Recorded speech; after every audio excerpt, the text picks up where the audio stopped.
I gripped the steering wheel of my yellow Toyota Camry cab, drumming my fingers against the worn leather as I inched forward in LA's notorious afternoon traffic. The 405 was a parking lot, like always. Heat waves rippled off the asphalt, and the air conditioning in my taxi struggled against the California summer. My name's Nate Romano, 34 years old, divorced, and perpetually broke, despite working 12-hour shifts 6 days a week. Just another invisible cog in the massive machine that is Los Angeles. "How much longer?" My passenger's voice crackled from the back seat, followed by a wet, hacking cough that made me wince. "Hard to say, sir," I replied, eyeing him in the rearview mirror, mid-40s businessman in an expensive suit that looked rumpled and damp with sweat. His skin had a grey pallor that seemed off, even in the harsh sunlight filtering through the windows. "This time of day could be another 40 minutes to LAX. You sure you don't want to try the surface streets?" He coughed again, harder this time, and I noticed a dark stain on his handkerchief when he pulled it away from his mouth. "Just get me there," he wheezed. Something about him made the hairs on the back of my neck stand up. I'd driven thousands of passengers over my 8 years behind the wheel, drunk college kids, entitled celebrities, tourists who couldn't stop taking selfies. But something about this guy felt wrong, dangerous even. The radio suddenly blared with an emergency broadcast signal, cutting through the classic rock I'd been half listening to. This is not a test. The Los Angeles Department of Public Health has issued an immediate shelter-in-place order for the following areas: downtown, Echo Park, Koreatown, and surrounding neighborhoods. Citizens are advised to remain indoors, lock all entrances, and await further instructions. Reports of violent incidents. The signal cut out, replaced by static. My passenger coughed again, a horrible gurgling sound. "You hear that?" I asked, trying to keep my voice steady. "Maybe I should get you to a hospital instead of the airport." No response. I glanced in the rearview mirror again and felt my blood turn to ice. The businessman had gone completely still, slumped against the window with his eyes closed. Blood trickled from his nostrils and the corners of his mouth, stark crimson against his ashen skin. "Sir! Hey, sir, you okay back there?" I called out, my voice rising with panic. His eyes snapped open. But they weren't the same eyes I'd seen when he climbed into my cab 20 minutes ago. The whites had turned yellowish, and the irises were dilated to pinpoints. He made a sound, not a cough this time, but a guttural animal growl. That's when the sirens started wailing, seemingly from every direction. Red and blue lights flashed in my peripheral vision as police cruisers and ambulances weaved through the standstill traffic, headed toward the city center. The businessman lurched forward, fingers clawing at the plastic partition separating us. His movements were jerky, uncoordinated, but powered by some feral strength. The partition rattled as he slammed against it repeatedly. "What the fuck, man?" I shouted, desperately searching for a gap in traffic to pull over. He wasn't listening, wasn't capable of listening anymore. His face pressed against the partition, leaving smears of blood and saliva. His teeth, were they always that sharp, gnashed at the plastic as if trying to bite through it. Cars ahead started honking frantically. Through the windshield, I saw people abandoning their vehicles, running between cars. Pure chaos erupting across 8 lanes of highway. I made a split-second decision, jerking the wheel hard to the right. The taxi crashed into the concrete barrier with a sickening crunch of metal. My body slammed forward, then back as the airbag deployed, momentarily blinding me. The impact had thrown my passenger against the back door. He wasn't moving, but I wasn't taking chances. I fumbled with my seatbelt, hands shaking so badly I could barely press the release button. The acrid smell of deployed airbag chemicals filled the cab, making my eyes water. Through the cracked windshield, I could see a massive electronic billboard for some upcoming superhero movie, the hero's face looking down at the highway chaos with an inappropriate grin. Movement in the back seat caught my eye. The businessman was stirring, making that inhuman growling noise again.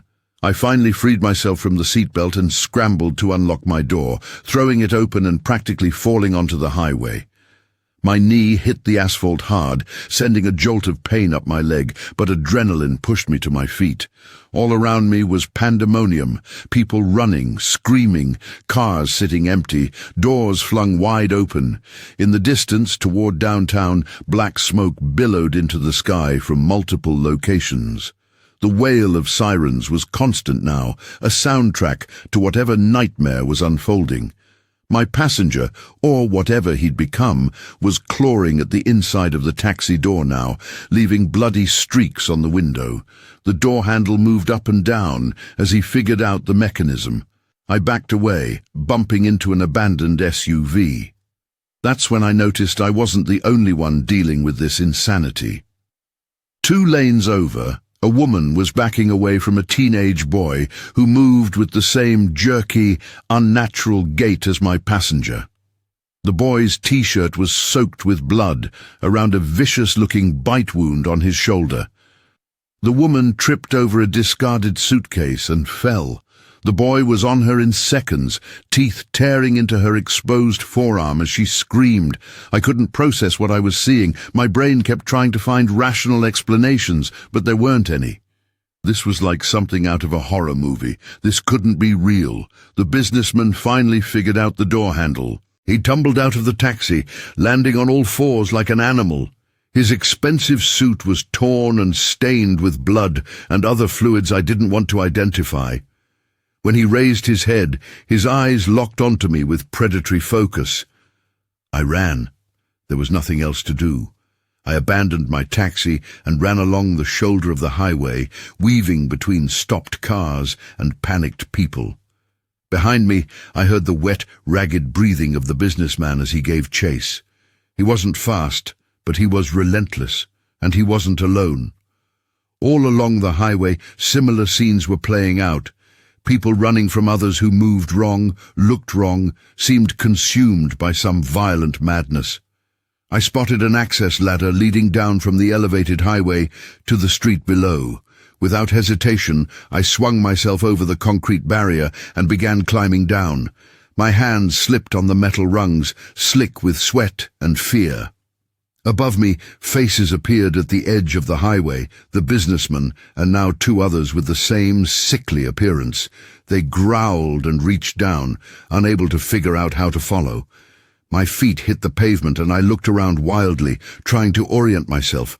I was somewhere in Culver City, I thought, not far from Sony Pictures Studios. The streets here were in just as much chaos as the highway. Cars crashed into storefronts, people running in every direction. The sound of breaking glass and car alarms created a hellish symphony. A police cruiser screeched to a halt nearby, and an officer jumped out, weapon drawn. "Sir, you need to get off the street now!" he shouted at me. "What's happening?" I called back, jogging toward him. "What are these things?" Before he could answer, a delivery truck barreled down the street, horn blaring continuously. The driver's face was a mask of terror. The truck slammed into the police cruiser, sending it spinning. The officer was caught between the vehicles, his body crushed with a sickening sound. I stood frozen in horror as blood pooled beneath the wreckage. The delivery truck driver stumbled out, dazed. "They're everywhere," he mumbled, blood trickling from a gash on his forehead. "They're fucking everywhere." From inside the crushed police cruiser, the radio squawked with fragments of emergency broadcasts. "Stay in your homes. Do not approach infected individuals. Bite victims. Centers for Disease Control. Military response." "We need to get somewhere safe," I said to the truck driver, trying to keep my voice calm despite the rising panic in my chest. He looked at me with unfocused eyes. "My wife. I need to get to Pasadena. My kids." Before I could respond, a group of the infected rounded the corner. There were at least 8 of them, moving in that distinctive shuffling gait. Their clothes were torn and bloody, faces contorted in feral hunger. The lead one, a woman in nursing scrubs missing a chunk of her cheek, let out a shriek that was immediately echoed by the others. The truck driver ran, heading east. I turned and ran in the opposite direction. Behind me, I heard his screams begin, then suddenly cut off. I ran until my lungs burned, ducking into side streets whenever I spotted more infected. The city was falling apart around me. Helicopters thundered overhead, police, news, and what looked like military. Twice I had to hide as National Guard Humvees rolled past, soldiers in hazmat gear training weapons on anything that moved. As the sun began to set, I found myself in a residential neighborhood I vaguely recognized from a fair I'd driven a few weeks back. The streets here were eerily quiet compared to the mayhem downtown. Most houses looked battened down, blinds drawn, doors presumably locked. Occasionally I caught glimpses of fearful faces peering out from windows, quickly disappearing when they saw me. I needed a plan. I needed information. Most of all, I needed somewhere safe to catch my breath and figure out what the hell was happening. My apartment was in Echo Park, one of the areas mentioned in the emergency broadcast. Going there seemed like a bad idea. A 2-story craftsman house at the end of the block had its porch light on. Maybe a sign. I approached cautiously, every sense hyper-alert. The front yard was well maintained, with drought-resistant landscaping and a small stone path leading to the steps. No cars in the driveway, no sounds from inside. I knocked gently, then harder when there was no response. "Hello? Is anyone home? I'm not infected. I just need help." The door opened a crack, revealing a sliver of a woman's face. One brown eye regarded me suspiciously. "How do I know you're not bit?" she asked, voice tight with fear. "I'm not, I swear." I held out my arms. "Look, I can show you. No bites. I'm just a cab driver. I was on the 405 when everything went crazy." The eyes studied me for a long moment. "You're bleeding," she finally said. I looked down and realized she was right. My knee was scraped raw from when I'd fallen on the highway, and there was a cut on my arm I hadn't even noticed. "That's not from a bite," I explained quickly. "I crashed my taxi. Please, I just need to use a phone, maybe get some water. I'll leave right after if you want." Another long pause. Then, "If you try anything, I'll shoot you." "I have a gun." The door opened wider, revealing a woman in her early 40s with shoulder-length brown hair and tired eyes. She was wearing jeans and a UCLA sweatshirt, and true to her word, she had a small revolver pointed steadily at my chest. I raised my hands slowly. "No trouble, I promise." She stepped back, allowing me inside but keeping the gun trained on me. The house was cozy but cluttered, with books stacked on every surface and framed movie posters on the walls. A film professor or critic, maybe. "I'm Nate," I offered, trying to appear as non-threatening as possible. "Rebecca," she replied curtly. "Bathroom's down the hall if you want to clean up those cuts. First aid kit under the sink. Then we need to talk." The cold water on my injuries stung, but it felt good to wash away the grime and blood. The bathroom mirror revealed a stranger. My face was pale with shock, dark stubble standing out in stark contrast. A bruise was forming where my forehead had hit the steering wheel. I looked like hell. When I emerged, Rebecca had put the gun down on a side table within easy reach. She was sitting at a kitchen counter that separated the living room from the kitchen, 2 glasses of water in front of her. A flat-screen TV on the wall was tuned to a news channel, the volume low. "Thanks," I said, taking the offered water and drinking deeply. "What did you see out there?" she asked without preamble. I told her everything. The businessman in my cab, the chaos on the highway, the infected people attacking others, the military presence. As I spoke, her expression grew increasingly grim. "It's been on the news all day," she said when I finished. "Started downtown this morning. They're saying it's some kind of virus that causes extreme aggression and psychosis. The CDC is involved, military too." "Have they said how it spreads?" Rebecca nodded toward the TV. "Bodily fluids. Bites seem to be the primary vector, but they're warning about blood, saliva, any contact really. Incubation period is incredibly short, minutes to hours depending on the severity of exposure. I thought of the businessman coughing blood in my back seat, how close I'd come to being infected myself. "They're calling for a full evacuation of the city," Rebecca continued, "but the freeways are gridlocked. People are panic buying supplies. It's a mess. What about you?" "Why are you still here?" I asked. She looked away. "My daughter. She's at UCLA Medical Center. Appendectomy yesterday. I was trying to get to her when they locked down the hospital." Her voice cracked slightly. "They're not letting anyone in or out. Phone lines are jammed. I haven't been able to reach her." I felt a pang of sympathy. "I'm sure they're protecting the patients. Hospitals would be a priority." Rebecca didn't look convinced. "You don't understand. The news said the first cases were reported at hospitals, some kind of experimental treatment gone wrong." My mind flashed to the emergency broadcast mention of the CDC. A treatment for what? They're not saying. Everything's classified, restricted, but there are rumors online. She grabbed a laptop from the coffee table and opened it. "People are saying it was a military experiment, something developed at a research facility out in the desert. Area 51 type stuff."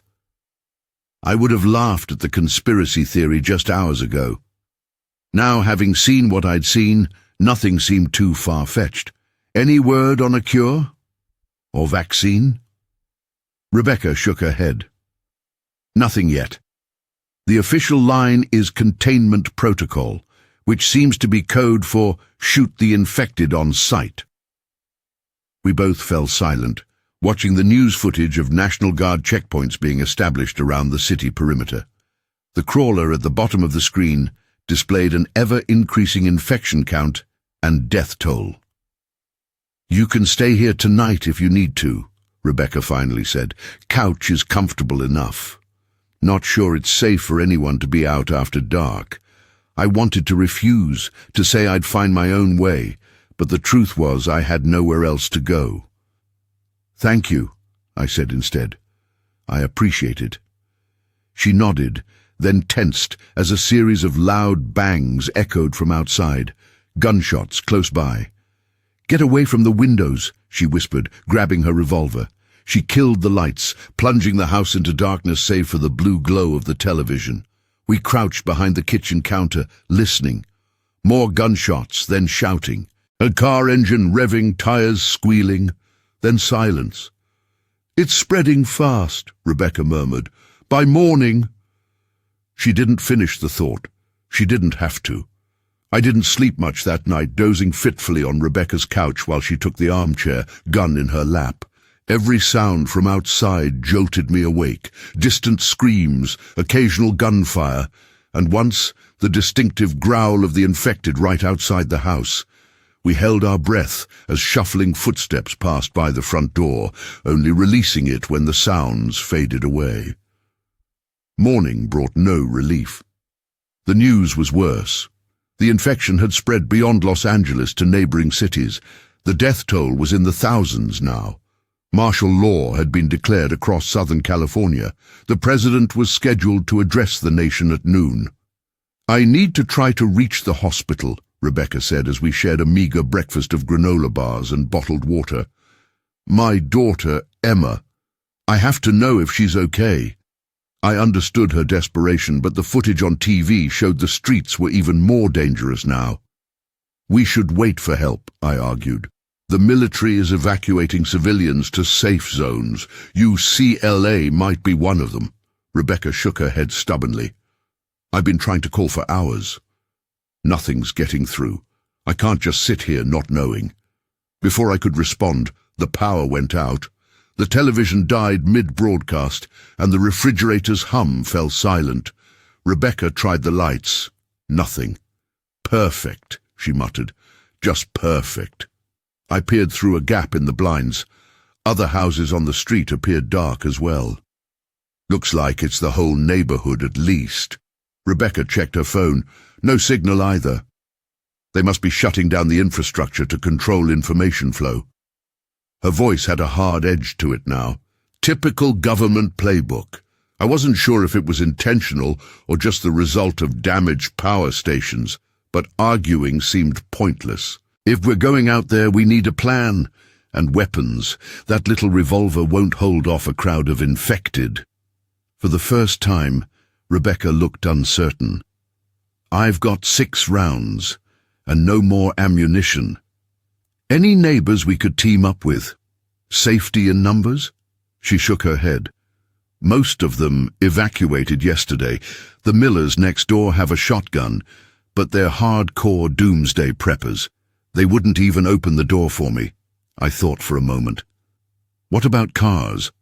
Is yours working? Garage, half tank of gas. She seemed to understand where I was going with this. You think we can drive to UCLA? It's better than walking.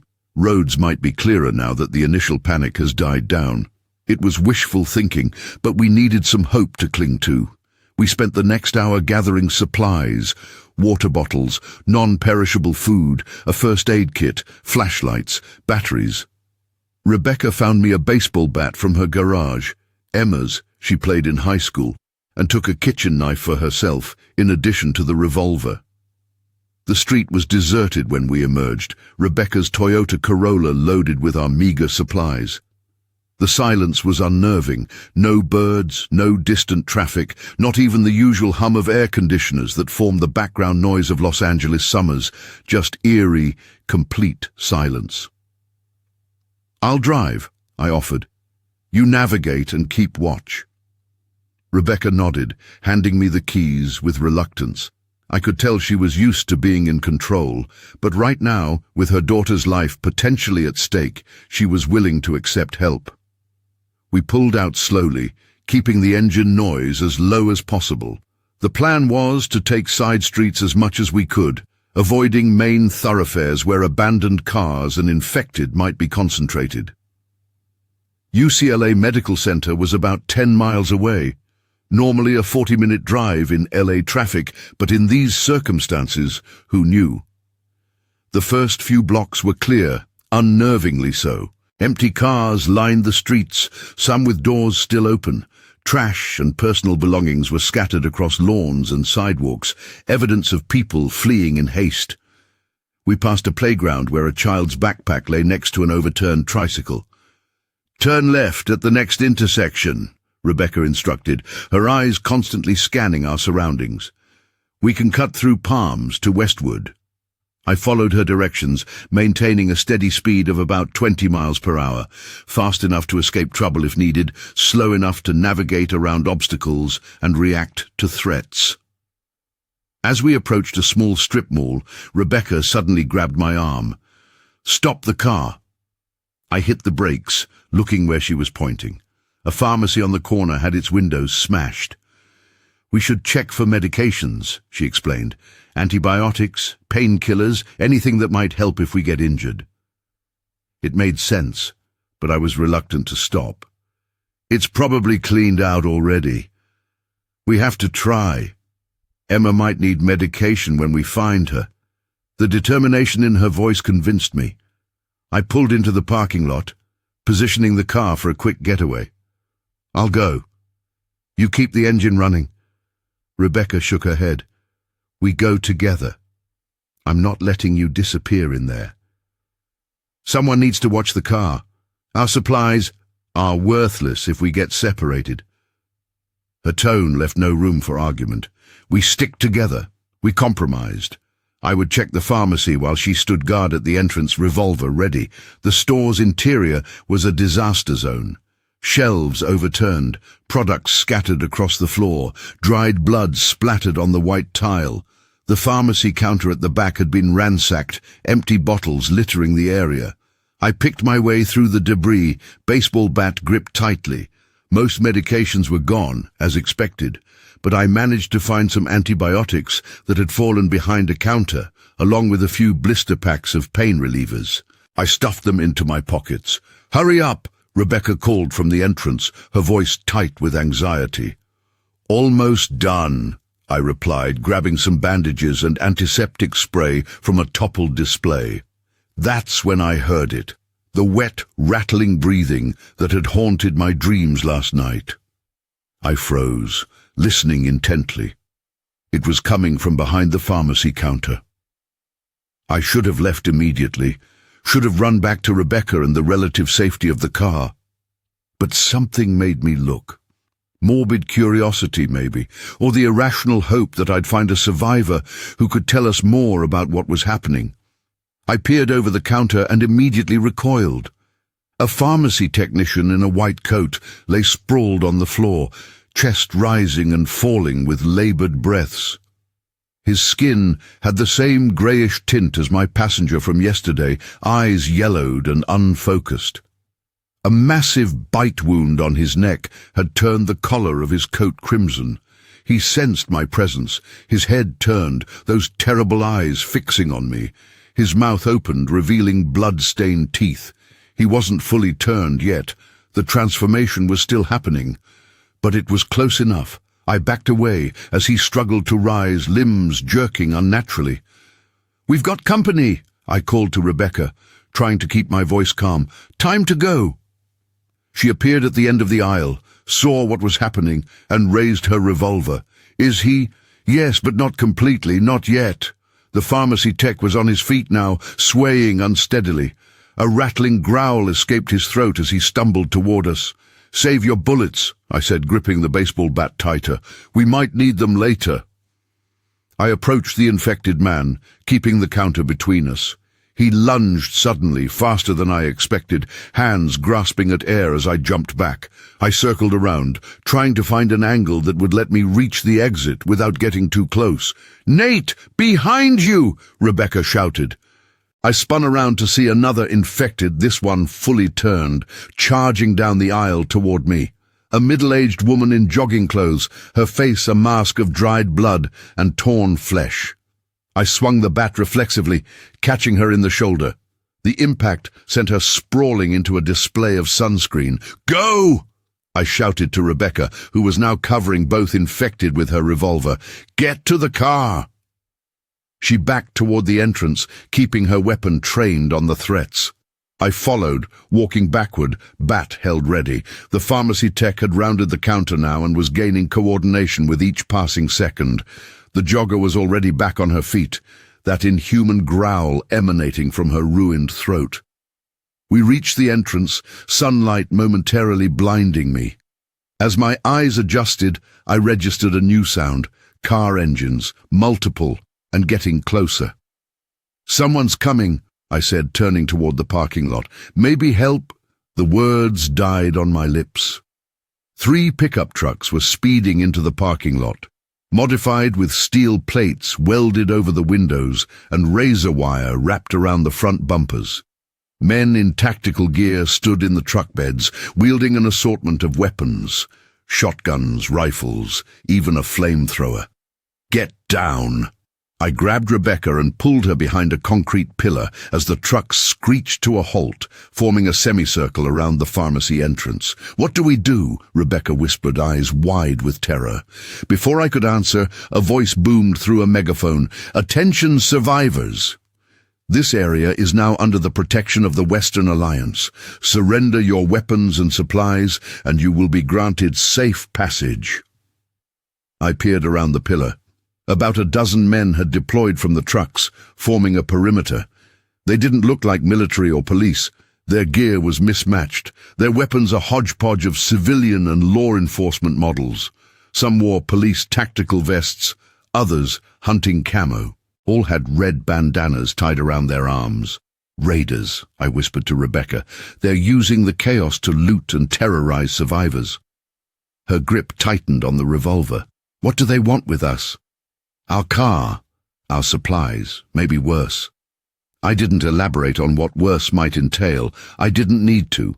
Inside the pharmacy, the infected were still coming. We were trapped between them and the raiders. "I can see you behind that pillar," the megaphone voice called out. "Come out now, hands up, this is your only warning." I looked at Rebecca. "When I say run, head for that alley." I nodded toward a narrow passage between the pharmacy and the neighboring laundromat. "I'll be right behind you." She nodded, her face set with determination. And if we get separated? UCLA Medical Center. I'll meet you there. The infected pharmacy tech stumbled through the entrance, immediately drawing the attention of the raiders. Gunfire erupted, the sound deafening in the enclosed space of the parking lot. The tech's body jerked as bullets tore through it, but still it advanced toward the nearest raider. "Now!" I shouted, shoving Rebecca toward the alley. We ran as chaos erupted behind us. More infected had emerged from nearby buildings, drawn by the gunfire. The raiders' attention was divided, giving us the opening we needed. We reached the alley and kept running, not looking back as shouts and gunfire echoed behind us. The narrow passage opened onto another street, this one residential. Rebecca pointed to a house with an open garage. "There!" We ducked inside, just as one of the pickup trucks roared past the end of the alley, raiders scanning the street for us. The garage was empty, save for some gardening tools and boxes of holiday decorations. A door led to the house's interior. "Should we?" Rebecca asked, gesturing toward the door. I nodded. "We need somewhere to regroup. Just be careful." I tried the handle, unlocked. Pushing it open slowly, I called out, "Hello? Anyone home? We're not infected, just looking for shelter." No response. The house was dark and still, the air stale with disuse. Whoever lived here had either evacuated or met a worse fate. We moved through the rooms cautiously, checking for threats or occupants. Nothing. "Looks clear," I said, returning to the living room where Rebecca was peering through the blinds at the street. "Any sign of them?" She shook her head. "They drove past once, but didn't stop." I slumped onto a couch, the adrenaline crash leaving me shaky and exhausted. "We lost the car." "All our supplies." "We're alive," Rebecca countered, "and we still have the medication you grabbed. Better than nothing." I nodded, trying to appreciate her attempt at optimism. "We need a new plan. It's at least 6 miles to UCLA from here, on foot, through infected territory, possibly with those raiders still looking for us." Rebecca sat beside me, her shoulders slumping slightly. For a moment, I saw past her tough exterior to the frightened mother beneath. "I can't leave Emma," she said softly. "I won't." "I'm not suggesting we do," I replied, "just that we need to be smarter about how we get there." We fell silent, each lost in thought. My mind kept returning to the infected pharmacy tech, how quickly he'd been transforming before my eyes. The businessman in my cab yesterday had turned even faster. Was the virus evolving, becoming more efficient? The thought sent a chill down my spine. "We need transportation," Rebecca finally said, breaking the silence, "and a safer route than the streets." An idea formed in my mind. "The metro," I suggested. "The Expo line runs all the way to Westwood. We could follow the tracks most of the way there." Rebecca considered this. "Stations might be overrun, and the trains probably aren't running. We don't need to use the stations or the trains. Just follow the track alignment. It's mostly above ground in this area, fewer places for infected to hide. And it's a straight shot west, toward UCLA. She nodded slowly, warming to the idea. It could work. We'd be more exposed, but we could see threats coming. And it would keep us away from the streets where those raiders are patrolling, I added. A plan formed. We would gather what supplies we could from the house, then make our way to the nearest Expo line station, Palm Station, about a half-mile north. From there we'd follow the tracks west toward Westwood, staying parallel to them when necessary to avoid exposed sections. We raided the house's kitchen, finding some bottled water and canned food, a flashlight, a road map of Los Angeles that would help us navigate. In a closet, I discovered a crowbar that would serve as a better weapon than the baseball bat. As we prepared to leave, Rebecca paused, looking at a family photo on the wall, a couple with 2 young children smiling at the beach. "Do you think they made it out?" she asked quietly. I didn't know how to answer that. The evidence suggested most people hadn't made it out in any meaningful sense, but false hope seemed cruel, and pessimism served no purpose. "I hope so," I said simply. She nodded, touching the frame gently before turning away. "Let's go find my daughter." We left through the back door, cutting through yards to avoid the street where the raiders had been patrolling. The summer heat was intensifying as midday approached, the sun beating down mercilessly. In normal times, I would have complained about the lack of cloud cover.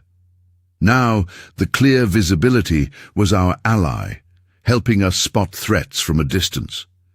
The neighborhood was unnervingly quiet, but signs of violence were everywhere. Broken windows, blood spatters, doors hanging open. We moved quickly but cautiously, stopping at each intersection to scan for movement before crossing. After about 20 minutes of careful navigation, we reached the elevated tracks of the Expo line. The Palms station loomed ahead, its modern glass and steel structure now an eerie ghost of public transit past. "Look," Rebecca pointed to the tracks. Several abandoned metro trains sat motionless on the rails, their doors open, interiors dark. "Perfect timing," I said. "The trains must have stopped running right as the crisis hit, probably still had passengers on board." We approached cautiously, using a maintenance ladder to climb up to track level. The station platform was littered with abandoned belongings, backpacks, phones, a child's stuffed animal. No bodies, which was both a relief and a concern. No bodies meant the people had either escaped or been transformed. "Stay alert," I whispered to Rebecca as we moved along the platform. "If there are infected up here, they have nowhere to hide." We checked the nearest train car. Empty, save for a few personal items scattered on the seats. Same for the next car.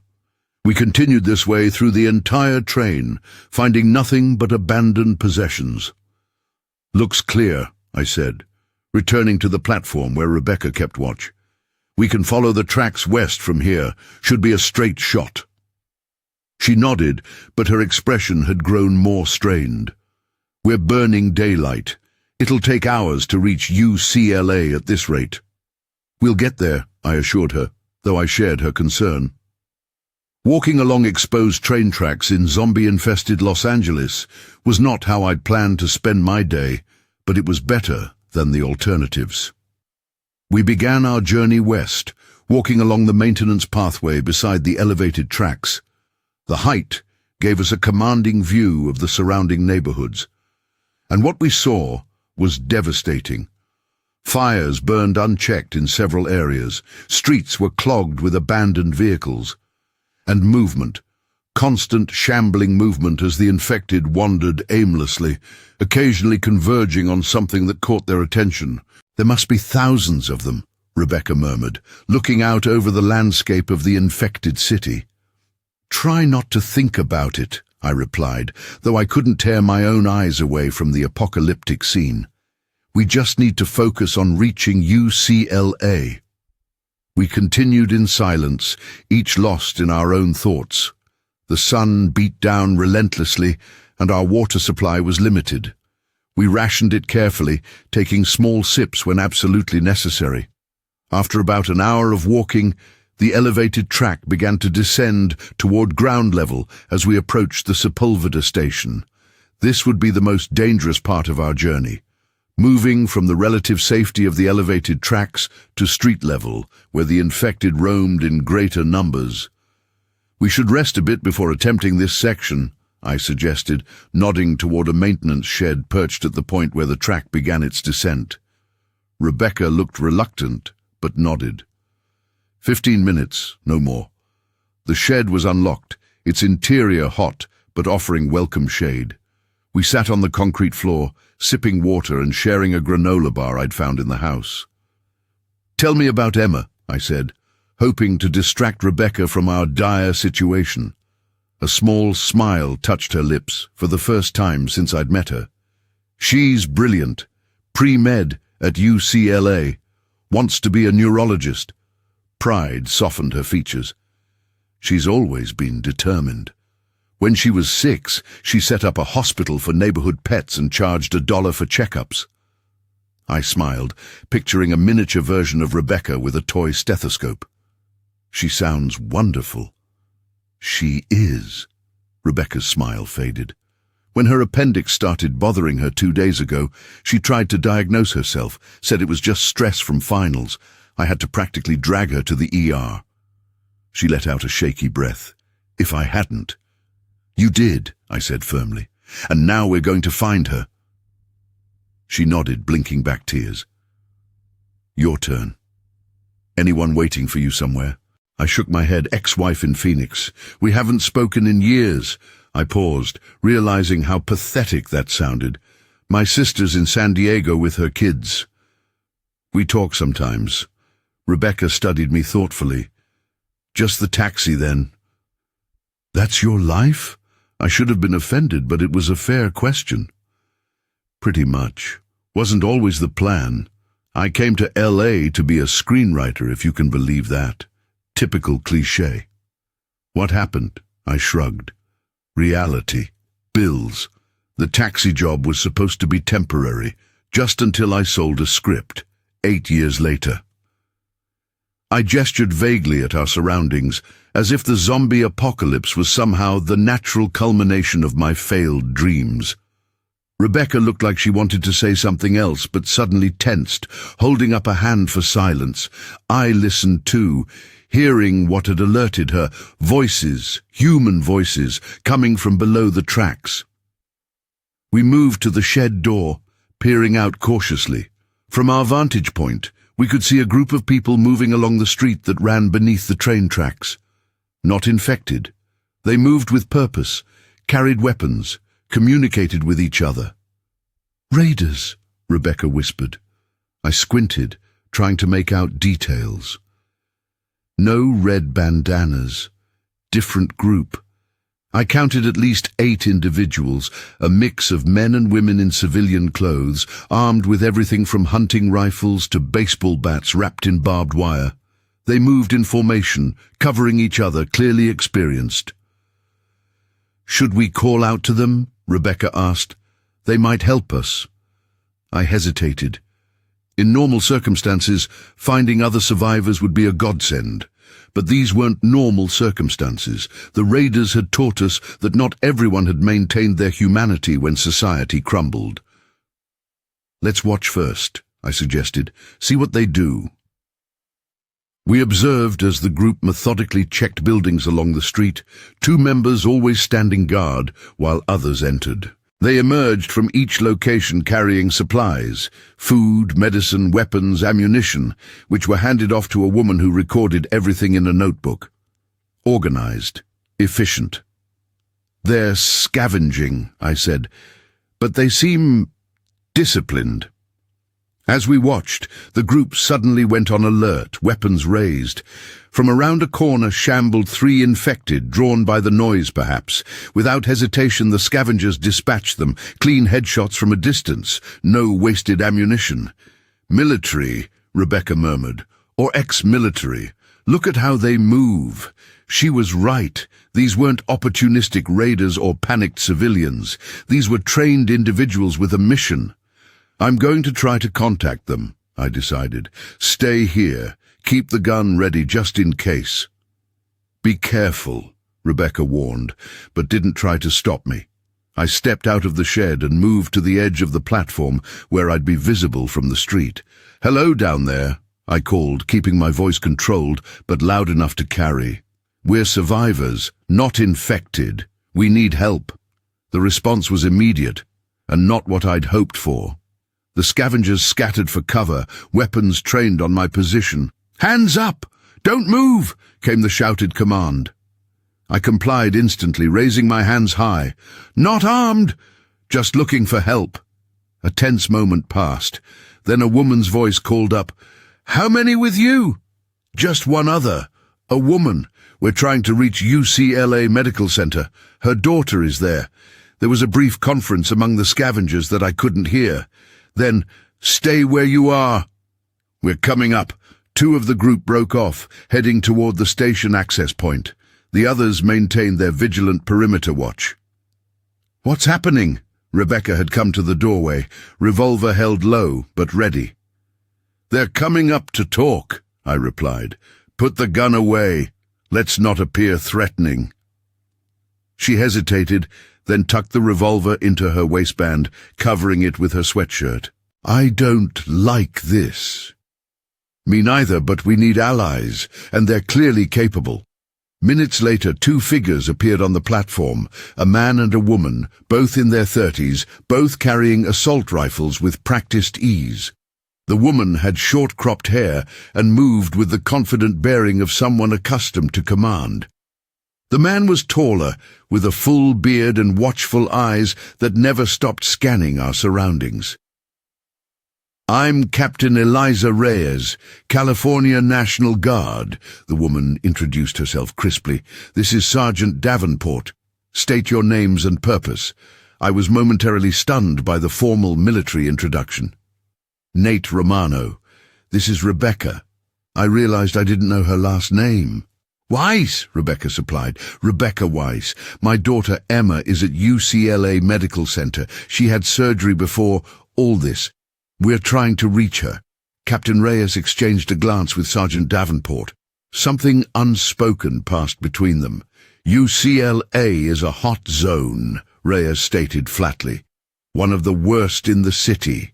Rebecca stepped forward. "What do you mean, hot zone?" Reyes' expression softened slightly. "Ma'am, the infection started in several locations simultaneously across the city. UCLA Medical Center was one of the primary outbreak points." The blood drained from Rebecca's face. "No, that can't be right. They would have evacuated. The government response was delayed and inadequate," Reyes cut in, her tone matter-of-fact but not unkind. "By the time the National Guard was mobilized, containment was already impossible. We lost contact with most medical facilities within the first 8 hours. I moved to Rebecca's side, ready to support her if her legs gave out. Her whole body had gone rigid with shock. "But there must be survivors," I argued. "Patients, staff who barricaded themselves in secure areas." Davenport spoke for the first time, his voice gravelly. "Possible, but unlikely given the concentrated nature of the initial outbreak." "What do you mean, initial outbreak?" I asked, a horrible suspicion forming in my mind. Reyes and Davenport exchanged another look. Then Reyes said, "What we're about to tell you is classified, but since communications are down and command structure has collapsed, it hardly matters anymore." She took a deep breath. The infection wasn't natural. It was engineered, a military bioweapon that was being tested as a potential cure for aggressive cancers. "A cancer cure?" Rebecca's voice was barely audible. "The research was promising. A modified virus that could identify and destroy cancer cells while leaving healthy tissue intact. But something went wrong during the Phase 1 trials. The virus mutated, affecting neurological function in ways the researchers hadn't anticipated." Davenport picked up the narrative. "The first test subjects were terminal patients at 5 major hospitals across the city, including UCLA. When they turned, the medical staff were the first victims. By the time anyone understood what was happening, it had already spread throughout the facilities." Rebecca's legs finally did give out. She sank to her knees, face blank with shock. "Emma," she whispered. I knelt beside her, putting an arm around her shoulders. "We don't know for sure," I said, though even to my own ears it sounded hollow. "She could have been in a different wing, or evacuated early." Reyes approached, crouching to Rebecca's eye level. "Mrs. Weiss, I understand your concern for your daughter, but UCLA is overrun. My team and I are among the last organized military presence in this sector, and we're under orders to gather supplies and intel before falling back to the perimeter." "The perimeter?" I asked. "The military has established a quarantine zone around Los Angeles County. Nothing gets in or out without strict decontamination protocols. They're preparing for a more permanent solution if containment fails." The implication hung in the air, unspoken but clear. If the infection couldn't be controlled, more drastic measures would be taken. "You're abandoning the city," I said, unable to keep the accusation from my voice. Reyes didn't flinch. We're following orders and trying to save as many lives as we can. Which brings me to you two. We're heading to an extraction point in Santa Monica. Transportation is waiting to evacuate us and any survivors we've gathered to the safe zone in the Mojave. You're welcome to join us. Rebecca looked up, her eyes red but dry. I'm going to UCLA, with or without your help. Reyes sighed. I can't force you to come with us, but I strongly advise against what you're proposing. It's suicide. Then I'll die trying to find my daughter. Rebecca's voice had regained its steel. I found myself torn. The rational part of my brain knew Reyes was right. Heading into a known hot zone was suicidal, but the thought of abandoning Rebecca to face it alone was equally unthinkable. In the day since I'd met her, she'd become my only anchor in this nightmare. I'm going with Rebecca, I declared, surprising myself almost as much as Reyes. The captain studied us both, then nodded curtly.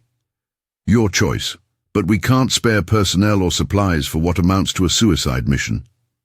We don't expect you to, I replied. Davenport stepped forward. At least let us share what intel we have on the area. He pulled out a folded map and spread it on the ground. UCLA is here. The heaviest concentration of infected is around the medical center and surrounding blocks.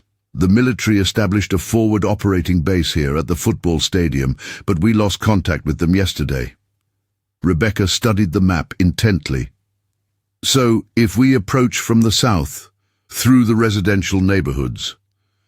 Still dangerous, but potentially less overrun, Davenport confirmed.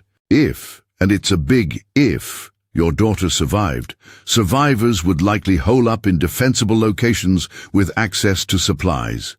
The research buildings here and here would be good candidates. He marked several locations on the map. Reyes checked her watch. We need to move out in 5. Last offer to join us. I looked at Rebecca, who shook her head firmly. Thank you for the information, I said to Reyes. Good luck with your mission. She nodded. Same to you. You'll need it. She handed me a small radio. Emergency frequency is channel 3. If you change your minds and can reach the extraction point by 1800 hours, call in. After that, we'll be gone. They left as efficiently as they'd arrived, rejoining their team on the street below and continuing their methodical scavenging operation. Rebecca and I stood in silence for a long moment. The enormity of what we'd learned and what we were about to attempt weighed heavily on us both. You don't have to come with me, Rebecca finally said. I wouldn't blame you for going with them. I considered it, briefly. Safety evacuation, a chance to survive this nightmare. But then what? Return to my empty apartment, my meaningless existence driving a taxi that no longer existed. At least with Rebecca, I had purpose, a mission, however doomed it might be. I'm coming with you, I said firmly, but we need a better plan than just walking into a hot zone. She looked grateful, though she tried to hide it. The map Davenport gave us helps. And I know the campus well. Emma gave me plenty of tours when she started there. We studied the map together, plotting a route that would keep us away from the most dangerous areas while still leading us to the medical center. The southern approach through Westwood Village seemed our best option. We should gather more supplies before attempting this, I suggested. Weapons especially. That revolver won't be enough. Rebecca nodded. The National Guard team was headed that way. She pointed east. We should go in the opposite direction. Less competition for resources. It was a good point. We decided to head southwest, toward Culver City, where there might be sporting goods stores or hardware stores that hadn't been completely looted yet. We descended from the elevated platform, constantly scanning for threats. The street level felt exposed and dangerous after our time above the chaos. We moved from cover to cover, freezing whenever we heard the distinctive sounds of the infected. After about 20 minutes of careful navigation, we came across a small strip mall. Most of the stores had been looted, their windows smashed, interiors ransacked. But a hardware store at the end of the strip had its security gate partially down, not fully closed, but enough to deter casual looters. "Worth checking," I whispered to Rebecca, who nodded in agreement. We approached cautiously, listening for any sounds from within. Silence. I crouched down and peered under the partially lowered gate. The store's interior was dim but undisturbed compared to the other shops. No movement that I could detect. "Looks clear," I reported. "Help me lift this." Together we raised the security gate just enough to duck underneath. The hardware store's musty interior was a treasure trove of potential weapons and supplies. We grabbed backpacks from a display near the front and began filling them methodically. Hammers, screwdrivers, duct tape, rope, flashlights, batteries. In the garden section I found something even better, a machete with a wicked-looking blade and a solid handle. I tested its weight, slicing it through the air. It would be far more effective against the infected than the crowbar. Rebecca discovered a propane camping stove and several small fuel canisters. "We might need to cook food," she explained, adding them to her pack. We continued our scavenging, working quickly but thoroughly. The back of the store yielded first aid supplies, work gloves, and best of all, a rack of walkie-talkies. "These could be useful if we get separated," I said, grabbing a pair and checking for batteries. As we were preparing to leave, a noise froze us both, the unmistakable sound of a security gate being raised. We ducked behind a display as light flooded the store's front section. Voices, human voices, followed. "Check it quick, in and out, 2 minutes max." "Roger that, I'll take the back." Male voices, harsh and authoritative, at least 2 individuals, possibly more outside. I caught Rebecca's eye and put a finger to my lips, then pointed toward the store's rear emergency exit. She nodded in understanding. We crept toward the back, moving as silently as possible. I pushed the exit door open just enough to peer out. An empty alley stretched behind the strip mall, littered with dumpsters and cardboard boxes. "Clear," I whispered. "Let's go." We slipped out, just as a beam of light swept through the store's back section. Flashlights. The intruders were being thorough. Once outside, we hugged the wall, moving quickly but quietly away from the hardware store. The alley opened onto a residential street that seemed momentarily clear of infected. "Run," I whispered, and we took off across the street toward the cover of a tree-lined sidewalk. We were halfway across when shouting erupted from the alley behind us. "Hey! Stop right there!" Rebecca glanced back. "Raiders!" I didn't waste breath responding, just ran harder. A crack split the air. Gunfire. Something hot whisked past my ear. "They're shooting at us!" Rebecca gasped, zigzagging to make herself a harder target. We reached the sidewalk and kept running, ducking between houses to break the line of sight. Behind us, engines roared to life, vehicles in pursuit. "This way."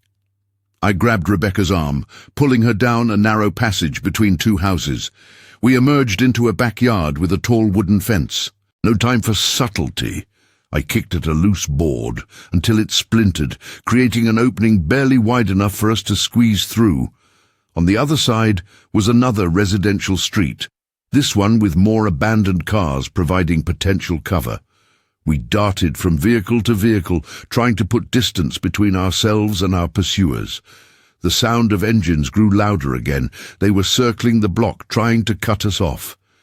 "In here," Rebecca hissed, pointing to a single-story house with an open garage door.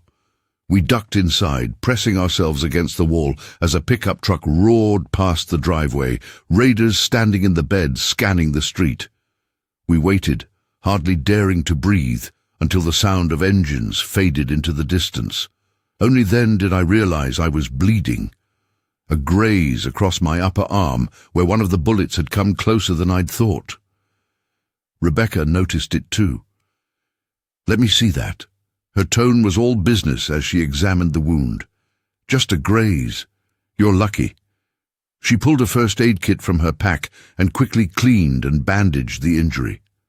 Thanks, I said, wincing at the sting of antiseptic.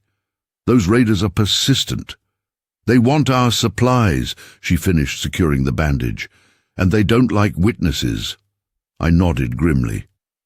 We need to be more careful. Stick to backyards and side streets. Avoid open areas.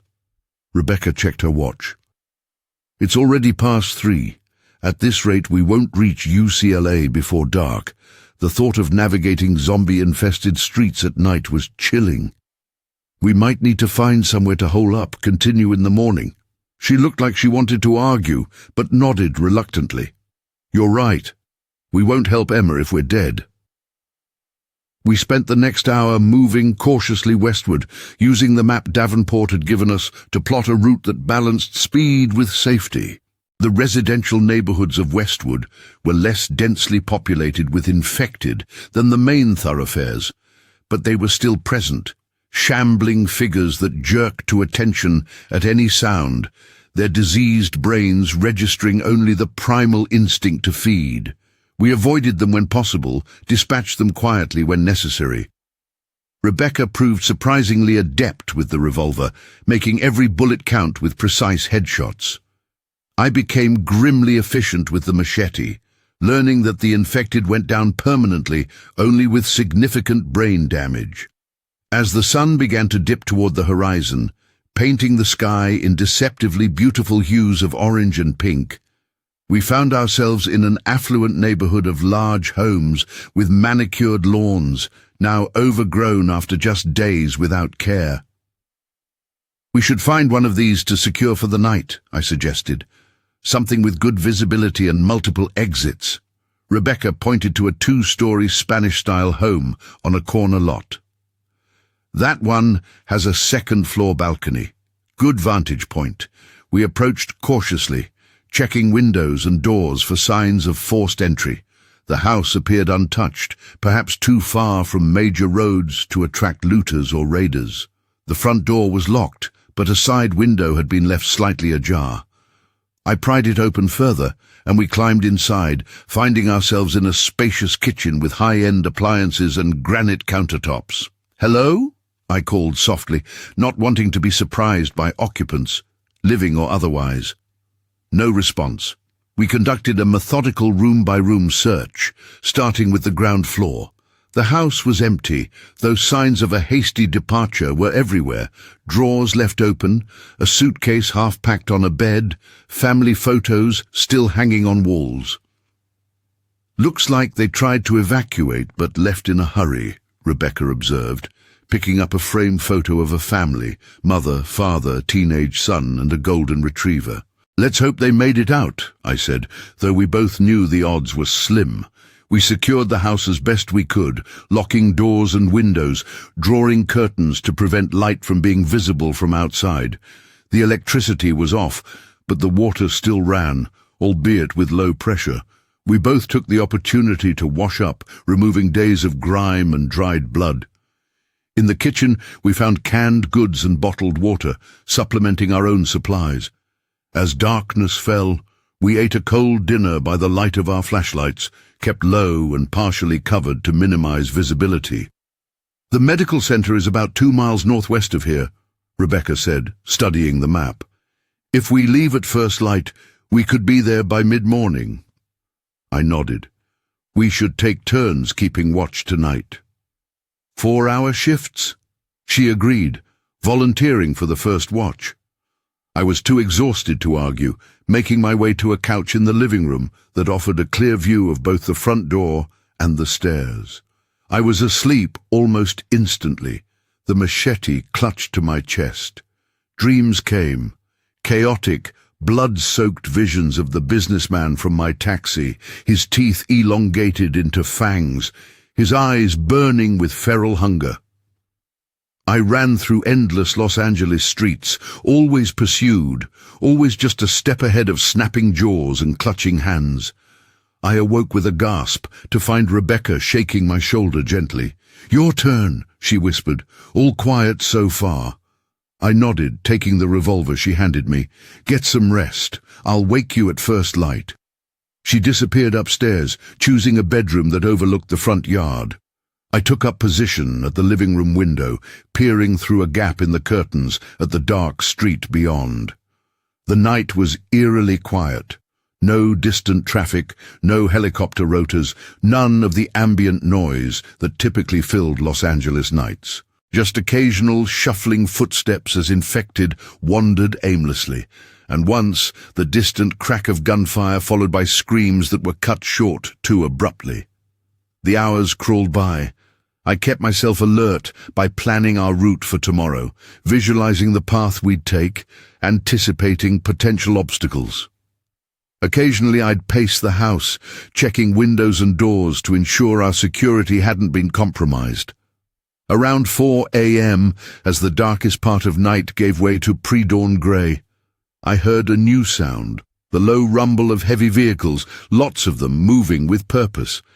I crept to the front window and carefully peered out. A convoy of military vehicles was moving down the main road at the end of the block. Humvees, transport trucks, and what looked like mobile artillery platforms. Soldiers in full hazmat gear walked alongside, weapons at the ready. They moved with the precision of trained units, not the desperate scavenging of the National Guard team we'd encountered earlier. I hurried upstairs to wake Rebecca. She was already sitting up in bed, having heard the commotion. "Military," I told her. "A lot of them. Fully equipped." She joined me at the bedroom window, watching as the convoy continued its steady progress westward. "They're heading toward UCLA," she said, a note of hope entering her voice for the first time since we'd learned about the outbreak there. "Could be a rescue operation," I suggested, wanting to believe it myself. "Or containment," Rebecca countered, ever pragmatic. "Either way, we need to follow them." We gathered our supplies quickly, ready to move out while we had the potential protection of a military presence nearby. As we prepared to leave the safety of the house, Rebecca paused, looking back at the family photos on the wall. "I hope they made it," she said softly, echoing my earlier sentiment. "Me too," I replied, though we both understood the statistical improbability. We slipped out through the same window we'd entered, the early morning light casting long shadows across the manicured lawn. The convoy had passed, but we could still hear its rumble in the distance, providing a direction to follow. The streets were quieter at this hour, even the infected seemed less active, though whether from some lingering circadian rhythm or simply the luck of distribution, I couldn't say. We made good progress, staying parallel to the convoy's route, while maintaining enough distance to avoid drawing attention. As we approached the UCLA campus, the military presence intensified. Checkpoints had been established at major intersections, manned by soldiers in hazmat suits who scanned approaching vehicles and individuals with handheld devices. "They're testing for infection," Rebecca whispered, as we observed from the cover of an abandoned gas station. "We'll never get through those checkpoints without clearance." She was right. The soldiers were thorough, and their equipment looked sophisticated. Several civilians had been detained at the checkpoint we were watching, placed in quarantine tents for further screening. "We need another way in," I said, studying the map. "The campus has multiple access points. Not all of them can be this heavily guarded." We circled south, avoiding main roads, searching for a less conspicuous entry point. After about an hour of careful navigation, we found what we were looking for, a service entrance near the southern edge of campus, with only a single Humvee and 2 soldiers on guard. "If we circle around behind those buildings, we might be able to slip past them," I suggested, pointing to a cluster of administrative offices that would provide cover. Rebecca nodded. "Let's do it." We moved carefully from building to building, using landscaping and architectural features for concealment. Twice we had to freeze in place as patrols passed nearby, but our caution paid off. We reached the edge of the medical center complex without being detected. UCLA Medical Center was a sprawling facility of interconnected buildings, Parts of it resembled a war zone. Windows shattered, abandoned military vehicles, evidence of firefights in bullet-riddled walls. Other sections appeared untouched, eerily pristine amid the destruction. "Where would Emma be?" I asked Rebecca as we crouched behind an ambulance, surveying the complex. "Ronald Reagan Medical Center," she replied, pointing to the main hospital building.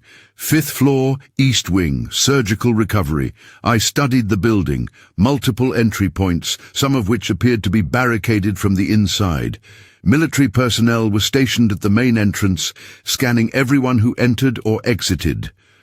There," I pointed to a loading dock at the rear of the building. "Fewer guards, and those shipping containers would give us cover almost to the door."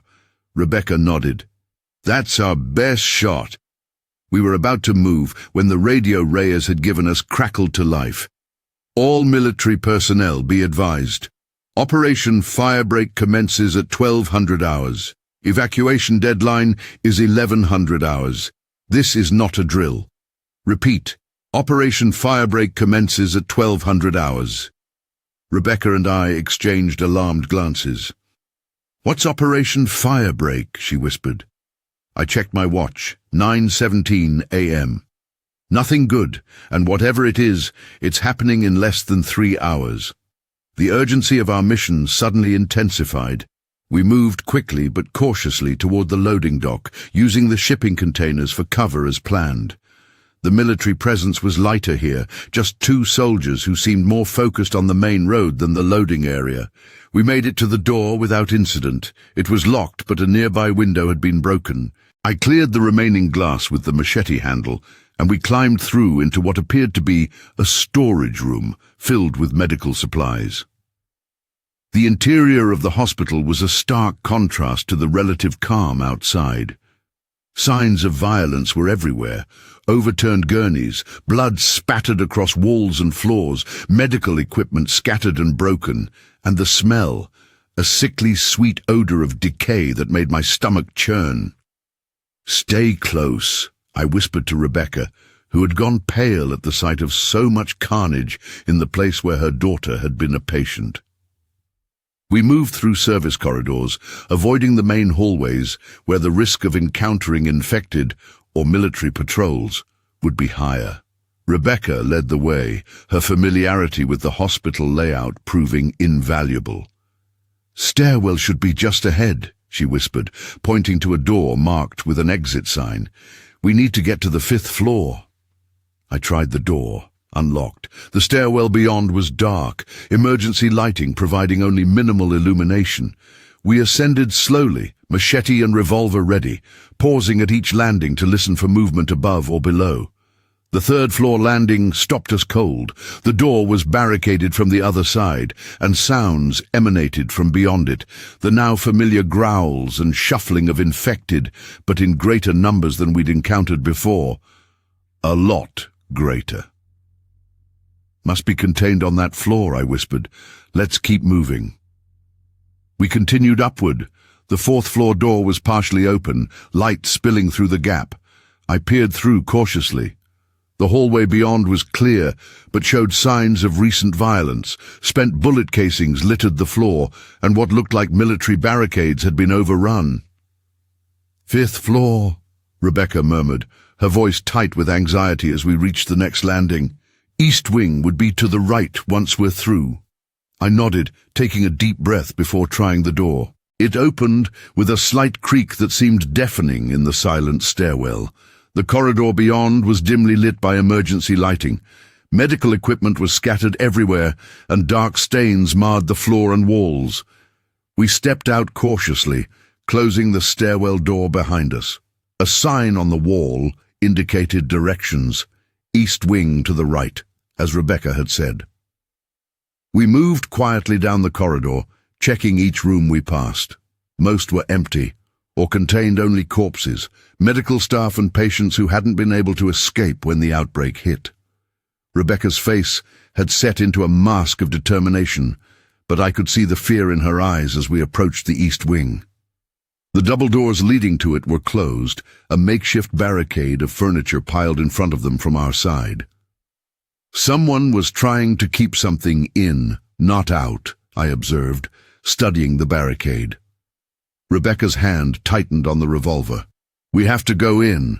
Together we moved the furniture aside, creating a gap just large enough to squeeze through.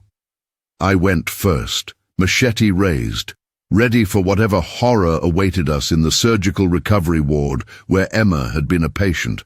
What we found was unexpected. The East Wing had been converted into a makeshift field hospital. Cots lined the hallway, some occupied by wounded soldiers and civilians. Military medical personnel moved among them, administering care.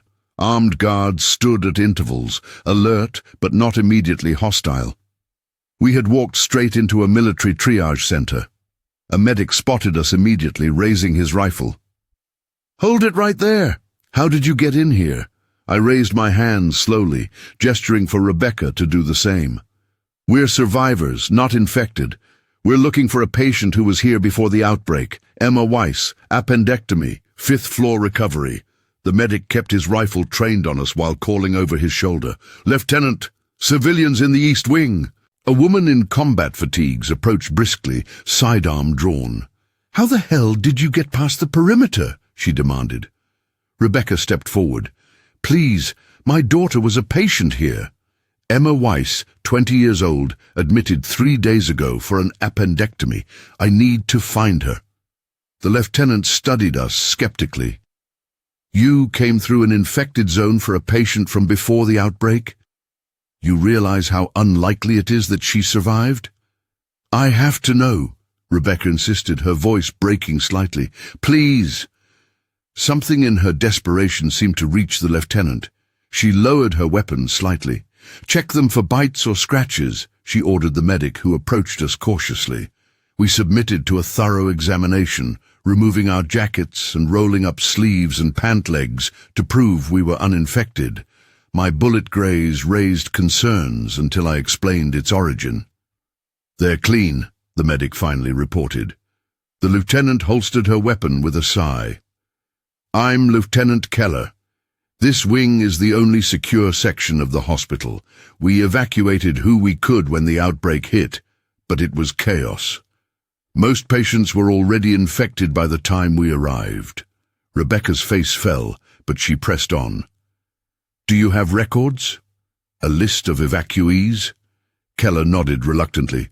"Follow me. But I should warn you, Operation Firebreak commences in less than 2 hours. We're pulling out completely before then. Everyone is." She led us to what had once been a nurse's station, now converted into a command center.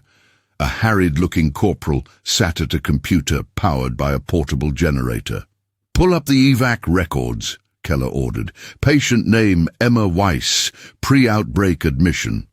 The corporal typed quickly, eyes scanning the screen. "Weiss, Emma, admitted June 15th for emergency appendectomy." He continued reading, then looked up. "She was evacuated during the initial response, ma'am. Logged as transferred to the quarantine facility at the stadium." Rebecca's face lit up with hope. "She's alive. She got out."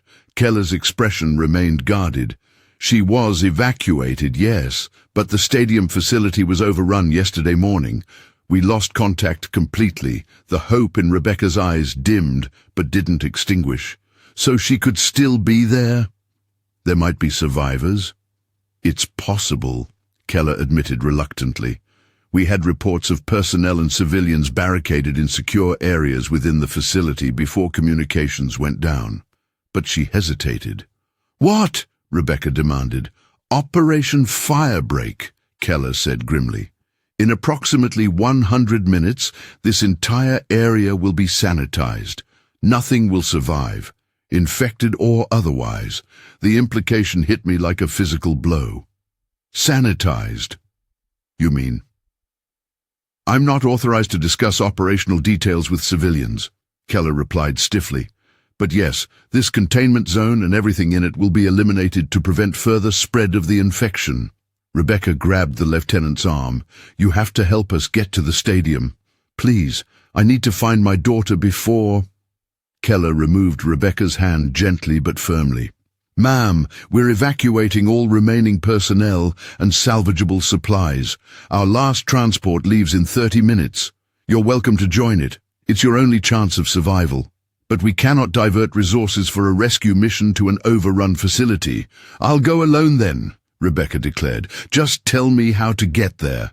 Keller looked exasperated. That's suicide. The stadium is crawling with infected, hundreds, maybe thousands of them. I placed a hand on Rebecca's shoulder. There has to be another way. Maybe Emma was evacuated again when the stadium was overrun. The corporal spoke up hesitantly. Ma'am, there was a secondary evacuation. About 20 civilians and military personnel made it out on foot when the perimeter was breached. They were heading for the safe extraction point at Santa Monica Pier. Rebecca turned to him eagerly. Do you have names? Was Emma among them? He shook his head. No detailed manifest. It was chaotic. They just reported approximate numbers over the radio before communications went down. Lieutenant Keller checked her watch. I can't help you go to the stadium. It's against orders and would likely be futile. But she seemed to come to a decision. I can tell you that the Santa Monica extraction point is still operational. Military helicopters are running evacuation flights from there until 11:30 hours. If your daughter made it that far, that's where she'd be. Hope rekindled in Rebecca's eyes. How do we get there?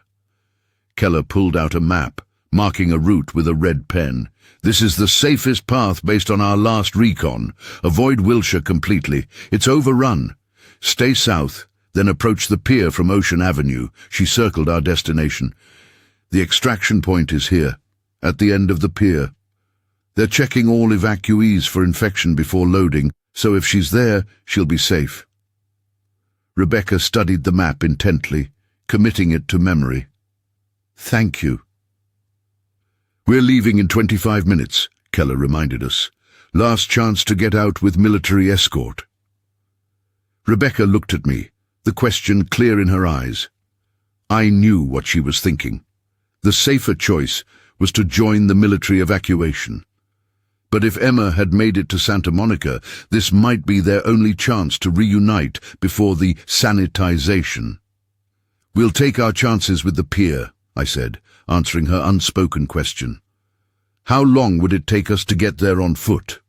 Keller considered. In normal circumstances, about an hour, in current conditions. She shrugged. If you move fast and don't encounter significant resistance, maybe 2 hours. But that's cutting it extremely close to the firebreak deadline. Rebecca folded the map carefully. We'll make it, Keller nodded, respecting our decision even if she thought it foolish. Take these, she said, handing us each a military-issue sidearm and spare magazines. 9mm, 15 rounds per magazine, more effective than that revolver. The weapons were a significant upgrade from what we had. Thank you, I said, tucking the pistol into my waistband. Good luck, Keller replied. You'll need it. We left the relative safety of the medical center through a service exit, our new route firmly fixed in our minds. The morning sun was climbing higher, the day warming, as we moved swiftly through the UCLA campus toward Westwood Village.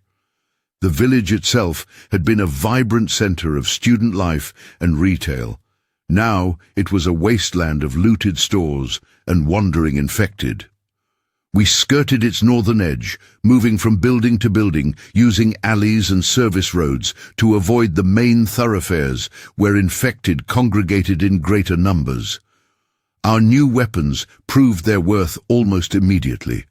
When a trio of infected students emerged from a coffee shop, we dispatched them efficiently, headshots from a distance, preserving our valuable ammunition. We're making good time, I noted, as we reached the residential areas of Brentwood. The streets here were quieter, many homes still intact behind locked gates and doors. Rebecca checked her watch.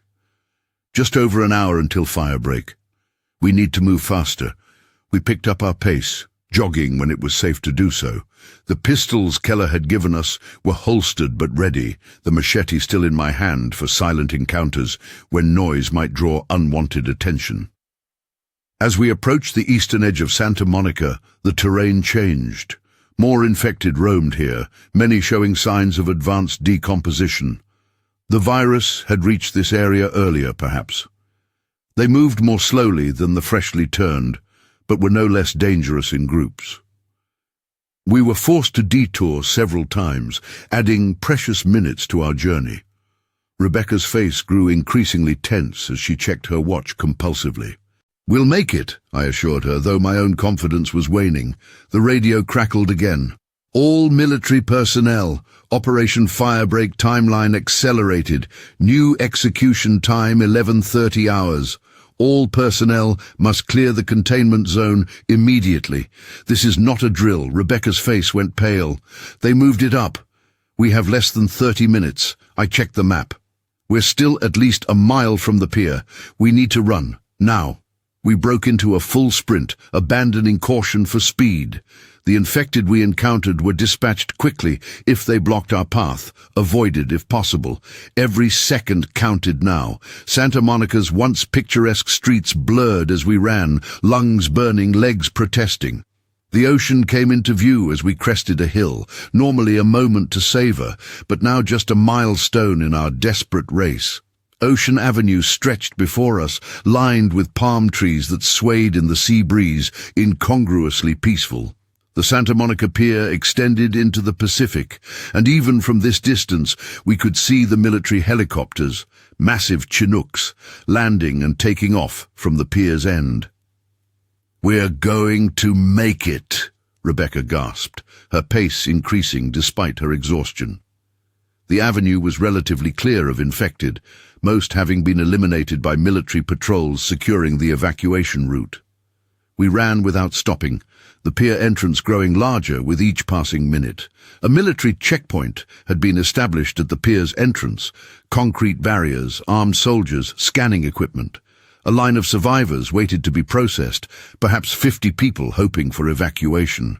We joined the line, breathing heavily from our run. A soldier approached, device in hand. "Arms out, please." "Standard infection check." We complied, too winded to speak. The device beeped green after scanning each of us. "Clear," the soldier announced. "Proceed to the main evacuation point. Last chopper leaves in 15 minutes." We moved on to the pier, which had been transformed into a military operation. Wounded lay on stretchers, attended by medics. Civilians huddled in groups, shell-shocked and silent. Soldiers maintained a perimeter, weapons trained outward, watching for infected. "We need to find Emma," Rebecca said, her voice regaining strength as she scanned the crowds. We moved through the evacuation zone methodically, checking each group of survivors. Rebecca called her daughter's name, showing a photo from her wallet to anyone who would look. Most shook their heads, too preoccupied with their own trauma to be helpful. A medical officer was coordinating the loading of wounded onto the next helicopter. Rebecca approached him. "I'm looking for my daughter, Emma Weiss, 20 years old, brown hair, UCLA student. She would have been evacuated from the stadium yesterday." The officer consulted a clipboard. "Weiss? Yes, we had a Weiss in the stadium evacuation group, transported out on the 0900 flight." Rebecca's face transformed with joy. "She made it. She's safe?" The officer nodded. "Evacuated to the desert containment facility. No signs of infection." Tears welled in Rebecca's eyes as the news sank in. Emma was alive. She was safe, already evacuated to wherever the military was taking survivors. After everything we'd been through, the desperate journey across infected Los Angeles, the narrow escapes and constant danger, it had all been worth it. I felt a wave of relief wash over me, followed by something unexpected, a touch of melancholy. Our mission was complete. Rebecca would be reunited with her daughter at the desert facility, and I would go wherever the evacuation took me, back to being alone. A soldier approached us. "Next transport is boarding now. This will be the final evacuation flight from this location." Rebecca turned to me, tears still streaming down her face. "We did it," she said simply, reaching out to squeeze my hand. "Thank you." I couldn't have made it without you. I squeezed back. I'm glad Emma's safe. We joined the line for the final helicopter, shuffling forward with the other lucky survivors. Above us, military jets screamed past, heading inland toward Los Angeles. Operation Firebreak was commencing. As we climbed aboard the Chinook, strapping ourselves into the bench seats along its interior walls, I caught a final glimpse of Los Angeles through the open rear ramp. The city sprawled across the landscape, still beautiful from a distance despite the nightmare it had become. My home for 8 years. The place where my dreams had died long before the infection came. The helicopter lifted off, its massive rotors drowning out all other sound. Through the small window, I watched as the first missiles struck downtown, blooming into fireballs that consumed entire blocks. The military's sanitization had begun, a scorched earth policy to ensure the infection wouldn't spread beyond the containment zone.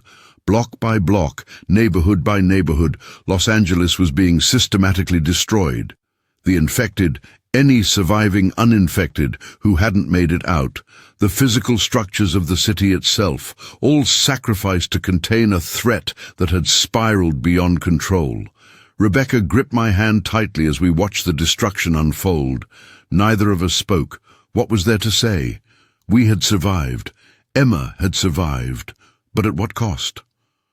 The helicopter banked eastward, toward the desert and whatever future awaited us in the quarantine facility.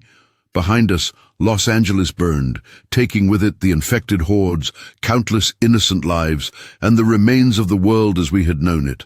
I leaned my head back against the helicopter's vibrating wall and closed my eyes, exhaustion finally overtaking me. The last thought before sleep claimed me was simple and stark. Nothing would ever be the same again. 3 months later, I stood at the perimeter fence of the desert containment facility, watching the sun set over the scorched wasteland that had once been Los Angeles County. The facility, a hastily constructed compound of military barracks, medical tents, and refugee housing, had become home to the few thousand survivors of what the government now officially called the Los Angeles Incident. The official story, released piecemeal through controlled media briefings, confirmed what we had learned during our desperate journey. An experimental medical treatment had mutated into something monstrous, an infection that turned its victims into mindless, violent husks, driven only by the need to spread the contagion further. The sanitization, tactical nuclear devices combined with conventional firebombing, had effectively eliminated the infection within the containment zone. Or so we were told. Rebecca and Emma had been reunited the day after our evacuation. Emma, still recovering from her appendectomy when the outbreak began, had been among the first patients evacuated from UCLA. She'd been taken to the stadium, then moved again when that facility was overrun. The joy on Rebecca's face when she finally found her daughter in the medical tent was something I would never forget. A pure moment of happiness amid so much darkness. They had been assigned family quarters in the east section of the camp. I was housed with other single adults in converted shipping containers that served as dormitories. The military maintained strict control over the facility, but conditions were reasonable: regular meals, basic medical care, communal recreation areas. We were alive, which was more than could be said for the millions who had called Los Angeles home. "Thought I might find you here." Rebecca's voice came from behind me. I turned to see her approaching, her skin tanned from months in the desert sun, her hair tied back in a practical ponytail. "Just watching the sunset," I replied. It had become something of a ritual for me, these quiet moments at the fence, contemplating what had been lost. She joined me, leaning against the chain link. "Emma's feeling better. The doctors say she can start helping in the medical tent tomorrow." "That's good," I said, genuinely pleased. Emma had suffered complications from her surgery, requiring additional treatment in the camp's limited medical facilities. "She'll be a great help." Rebecca studied me for a moment. "You're thinking about leaving, aren't you?" I wasn't surprised she had guessed. We had grown close during our shared ordeal and the months that followed. They're opening the northern checkpoint next week, allowing cleared individuals to relocate to the reconstruction zones. She nodded slowly. I heard. Where will you go? I shrugged. San Francisco, maybe. They need drivers for the supply convoys. Something I know how to do, at least. You could stay, she said quietly. We've all lost so much. The people who went through this together. We're the only ones who really understand. I considered her words. She was right. A bond had formed between survivors, a connection forged in shared trauma. But I also felt restless, confined by the camp's perimeter and the constant military presence. I don't know what I'm looking for, I admitted, but I feel like I need to find something, purpose maybe. Rebecca smiled sadly. You found purpose when you helped me find Emma. You're good at helping others, Nate. Better than you give yourself credit for. The loudspeakers crackled to life, announcing the evening curfew, all residents to their assigned quarters within 30 minutes. I should get back to Emma, Rebecca said, reluctant to leave. But think about what I said. You have people here who care about you now. That's not nothing in this new world. She leaned in and kissed my cheek, a gesture that had become familiar between us, hovering in that undefined space between friendship and something more. Then she turned and walked back toward the family quarters, leaving me alone with the darkening sky and my thoughts. I remained at the fence until the final warning announcement, watching as floodlights activated along the perimeter, illuminating the barren no-man's land beyond. In the far distance, the glow of what had once been Los Angeles was still visible on clear nights, not the cheerful sparkle of city lights, but the dull smoulder of a metropolis turned to ash. As I walked back to my quarters, nodding to other survivors along the way, I considered Rebecca's words, purpose, connection, a place in this broken new world. Perhaps she was right. Perhaps those things were here, in this makeshift community of the left behind. Or perhaps they waited somewhere beyond the checkpoint, in the uncertain future of a world forever changed by what had emerged from that laboratory. Either way, I had survived when millions hadn't. That had to mean something. I just wasn't sure what yet. In my dreams that night, I was back in my taxi, driving endless Los Angeles streets that gradually transformed into the ruined cityscape we'd navigated during our desperate journey. But instead of the businessman in the back seat, it was Rebecca and Emma, whole and unharmed, asking me to take them home. When I awoke, I knew what my decision would be. Whatever purpose awaited me in this new world, I wouldn't find it by running from the only real connections I had left. Sometimes survival isn't just about staying alive. Sometimes it's about finding reasons to keep living. And sometimes those reasons find you when you least expect them, even in the middle of a zombie apocalypse. The next stories, the smell of blood has never bothered me. After 15 years at Midwest Packing, the copper penny scent became as familiar as coffee or my wife's perfume. It's just part of the job when you're a meat cutter at Kansas City's biggest processing plant. But today, the blood smells different. Wrong. I can't explain it, but something in the air has changed. My name is Hank O'Donnell. I'm 43, with hands so calloused they barely feel the bite of my boning knife anymore. I've been working the kill floor since I dropped out of community college, following my old man's footsteps into the only stable job in our neighborhood. We process nearly 2,000 cattle on a good day, turning Midwest beef into America's dinner. It's brutal work, but it pays the bills. "Hey, Hank," says Darryl, my line supervisor, coughing into his sleeve as he approaches. "You seen Martinez? He was supposed to relieve Jackson 20 minutes ago." I shake my head, focusing on the half-carcass sliding past on the overhead rail. "Haven't seen him since break." I notice the dark circles under Darryl's eyes, the unusual pallor of his skin. "You feeling all right?" "You look like shit." Darrell wipes his nose, leaving a smear of something dark on his sleeve. Just this damn flu going around. Half the night shift called in sick. I nod, but something about his cough doesn't sound like any flu I've heard before. It's wet, thick, like something's tearing inside him with each hack. I've been hearing that same cough all week, spreading through the plant like wildfire. Management says it's just seasonal, but nobody's cough ever sounded like they were drowning on dry land before. The conveyor belt shudders, momentarily stopping before lurching forward again. Third time today. Maintenance has been struggling to keep up with the increased production demands ever since that government contract came through last month. The military suddenly needed a lot of meat, and Midwest Packing was all too happy to ramp up operations to supply it. "Listen," Darrell says, lowering his voice. "Something weird came in with the last cattle shipment. Some guys in hazmat suits were checking the livestock before processing." "Military?" I ask, my knife sliding between muscle and fat with practiced precision. "Don't think so. No insignia. But they were real interested in those cattle from the Western facility."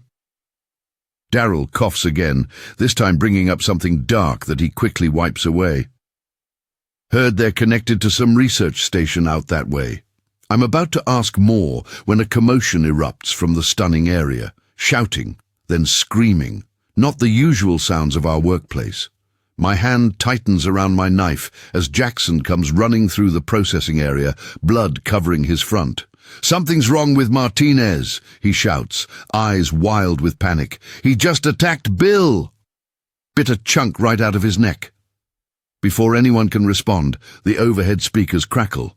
"Attention all Midwest Packing employees. This is a code black emergency evacuation. Proceed immediately to your designated exit points. This is not a drill. Repeat, this is not..." The announcement cuts off abruptly, replaced by a scream and the sound of something heavy falling against the microphone. That's when all hell breaks loose. Workers begin rushing toward the exits, pushing and shoving in blind panic. I stand frozen, watching as Martinez appears at the far end of the processing floor. Even from 50 feet away, I can tell something is horribly wrong with him. His movements are jerky, uncoordinated. His uniform is soaked with blood, far more than our usual workday splatter, and his eyes. Even at this distance, I can see they're clouded over, like cataracts, but worse. Dead eyes. Behind him, Bill staggers into view, clutching his torn neck. Blood pumps between his fingers with each heartbeat. But he's still walking. The wound should have dropped him instantly, but something is keeping him upright. As I watch in horror, his movements begin to mirror Martinez's. That same jerky gait, that same vacant stare. "Hank! Move!" Darrell grabs my arm, snapping me back to reality. "We need to get out of here." But it's already too late. The infection, whatever it is, has been spreading silently through the plant for days. All around us, workers who've been coughing up blood are now collapsing, convulsing on the concrete floor. Others are turning on their co-workers, lunging with bloody mouths and outstretched hands. I've seen enough horror movies to know what this is, even if my brain refuses to accept it. Zombies. Actual goddamn zombies. But this isn't a movie, and I'm not some hero with a shotgun and witty one-liners. I'm just a meat cutter with a boning knife and no idea what to do next. Darrell starts coughing violently beside me, doubling over as blood spatters from his mouth onto the floor. I back away instinctively, watching as my supervisor of 12 years drops to his knees, convulsing. "Darrell, man, hold on.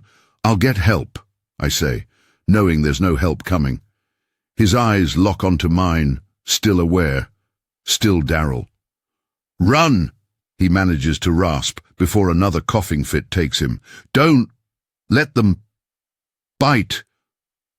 I do the only thing I can. I run. But not toward the main exits where everyone else is bottlenecked. Instead, I head deeper into the plant, toward the killing floor.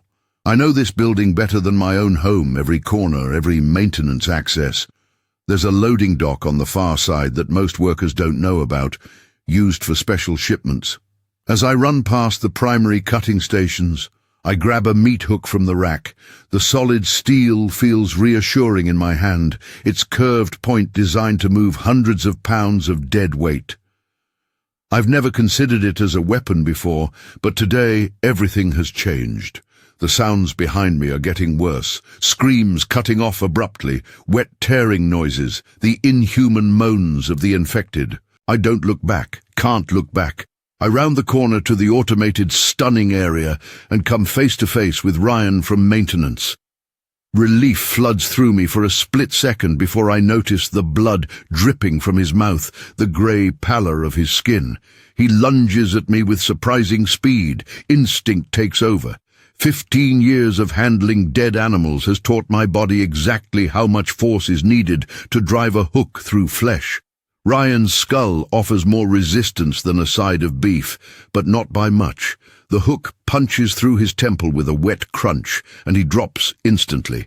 I stand there, hook dripping with brain matter and blood, staring down at what used to be my co-worker. The man I shared beers with just last weekend while watching the Chiefs game, the man who showed me pictures of his newborn daughter 3 months ago. I've just killed someone I know. But as his body twitches on the floor, eyes still moving, mouth still gnashing despite the fatal wound, I realize I haven't killed Ryan at all. Ryan was already gone. This thing just wore his face. I yank the hook free and keep moving. The killing floor is deserted, the stunning machinery still humming but unmanned. Half-processed carcasses hang from the overhead rails, swaying gently. The smell of blood and death is overpowering here, but it's familiar, comforting almost, in its normalcy. I make my way past the hydraulic splitting saws, keeping low and moving as quietly as possible. Through the windows I can see the chaos spreading outside, workers fleeing into the parking lot, only to be taken down by their infected colleagues. Security guards firing wildly into the crowd, unable to distinguish between the infected and the merely terrified. The loading dock is just ahead, its rolling steel door currently closed. The control panel glows green, unlocked. I'm almost there when I hear a wet, gurgling moan behind me. Daryl staggers through the doorway I just passed through. His eyes are clouded now, dead like Martinez's. Blood covers his chin and work shirt, and something dark leaks from his ears. He sees me and lunges forward, mouth opening impossibly wide to reveal bloody teeth. "I'm sorry, Daryl," I whisper, swinging the meat hook with all my strength. The point catches him under the jaw, driving upward through his mouth and into his brain. His body spasms, then goes limp, the momentum of his charge carrying us both to the floor. I push his corpse off me, retrieving the hook with a sickening sound. At the loading dock, I slam my hand against the control panel. The steel door rises slowly, the mechanical grinding painfully loud in the relative quiet of this section. As soon as there's enough clearance, I drop to the concrete and roll under, emerging on the other side. The loading area is surprisingly empty. Most of the chaos is concentrated at the main entrance on the opposite side of the facility. I sprint across the empty lot toward my truck, an old Ford F-150 that's seen better days. The key fob doesn't work. Dead battery, probably, so I have to unlock it manually. My hands are shaking so badly I can barely get the key in the lock. Once inside, I crank the engine and peel out of the lot, tires squealing on the asphalt. In my rearview mirror, I can see figures emerging from under the loading dock door, moving with that distinctive broken gait that I already recognize as the mark of the infected. I grab my phone and try calling Jenny, my wife. The call goes straight to voicemail. "Jenny, listen to me. Something bad is happening at the plant. Some kind of outbreak. People are getting sick and changing. I'm okay. I'm heading home now. If you get this, lock all the doors and windows. Don't let anyone in, even if you know them. I love you." I try my daughter Angela next. She's at Kansas City Community College, finishing her nursing degree. Again, straight to voicemail. "Angie, baby, it's Dad. There's an emergency. I need you to stay on campus. Don't come home. There's something bad happening, some kind of virus. People are getting sick and attacking each other. I'm going to get Mum, and then I'll come get you. Just stay safe. I love you, baby girl. As I drive through the industrial district toward our home in the Marlborough neighborhood, I can see the infection has already spread beyond the plant. Cars crashed at intersections, people running through the streets, others walking with that telltale, shambling gait, pursuing the fleeing figures. How did this happen so fast? Daryl said half the night shift called in sick. The coughing had been going around for days. This thing, whatever it is, has been incubating silently among us while we kept working, kept living our normal lives. I turn on the radio, searching for news. Most stations are playing regular programming, but I finally find an emergency broadcast. Repeating, the CDC has confirmed an outbreak of an unknown pathogen in the Kansas City metropolitan area. Citizens are advised to shelter in place and avoid contact with infected individuals. Symptoms include high fever, coughing blood, disorientation, and violent behavior. If you or someone you know is experiencing these symptoms, do not seek medical attention in person. Quarantine immediately and call the emergency hotline at... I try the hotline number they provide, but all I get is a busy signal. Traffic thickens as I approach the residential areas, then stops completely. Ahead, I can see military vehicles blocking the road, actual Humvees with soldiers in what look like hazmat suits directing traffic away. This is happening too fast, too organized. They knew. Someone knew this was coming. I remember what Daryl said about men in hazmat suits checking the cattle from the Western facility, about the government contract that came through last month, about the research station. This isn't some random outbreak. This was engineered. I abandoned the gridlocked main road, cutting through a gas station parking lot and taking side streets toward home. The secondary roads are chaotic but passable. Occasionally, I have to swerve around abandoned vehicles or speed past shambling infected, but I'm making progress. Our house comes into view, a modest two-story in a neighborhood that's seen better days. Jenny's car is in the driveway, which sends relief flooding through me. She must have come home early from her shift at St. Luke's Hospital. If there's anyone prepared for a crisis, it's my wife. 20 years as an ER nurse has given her nerves of steel. I park haphazardly in the driveway and rush to the front door, meat hook still in hand.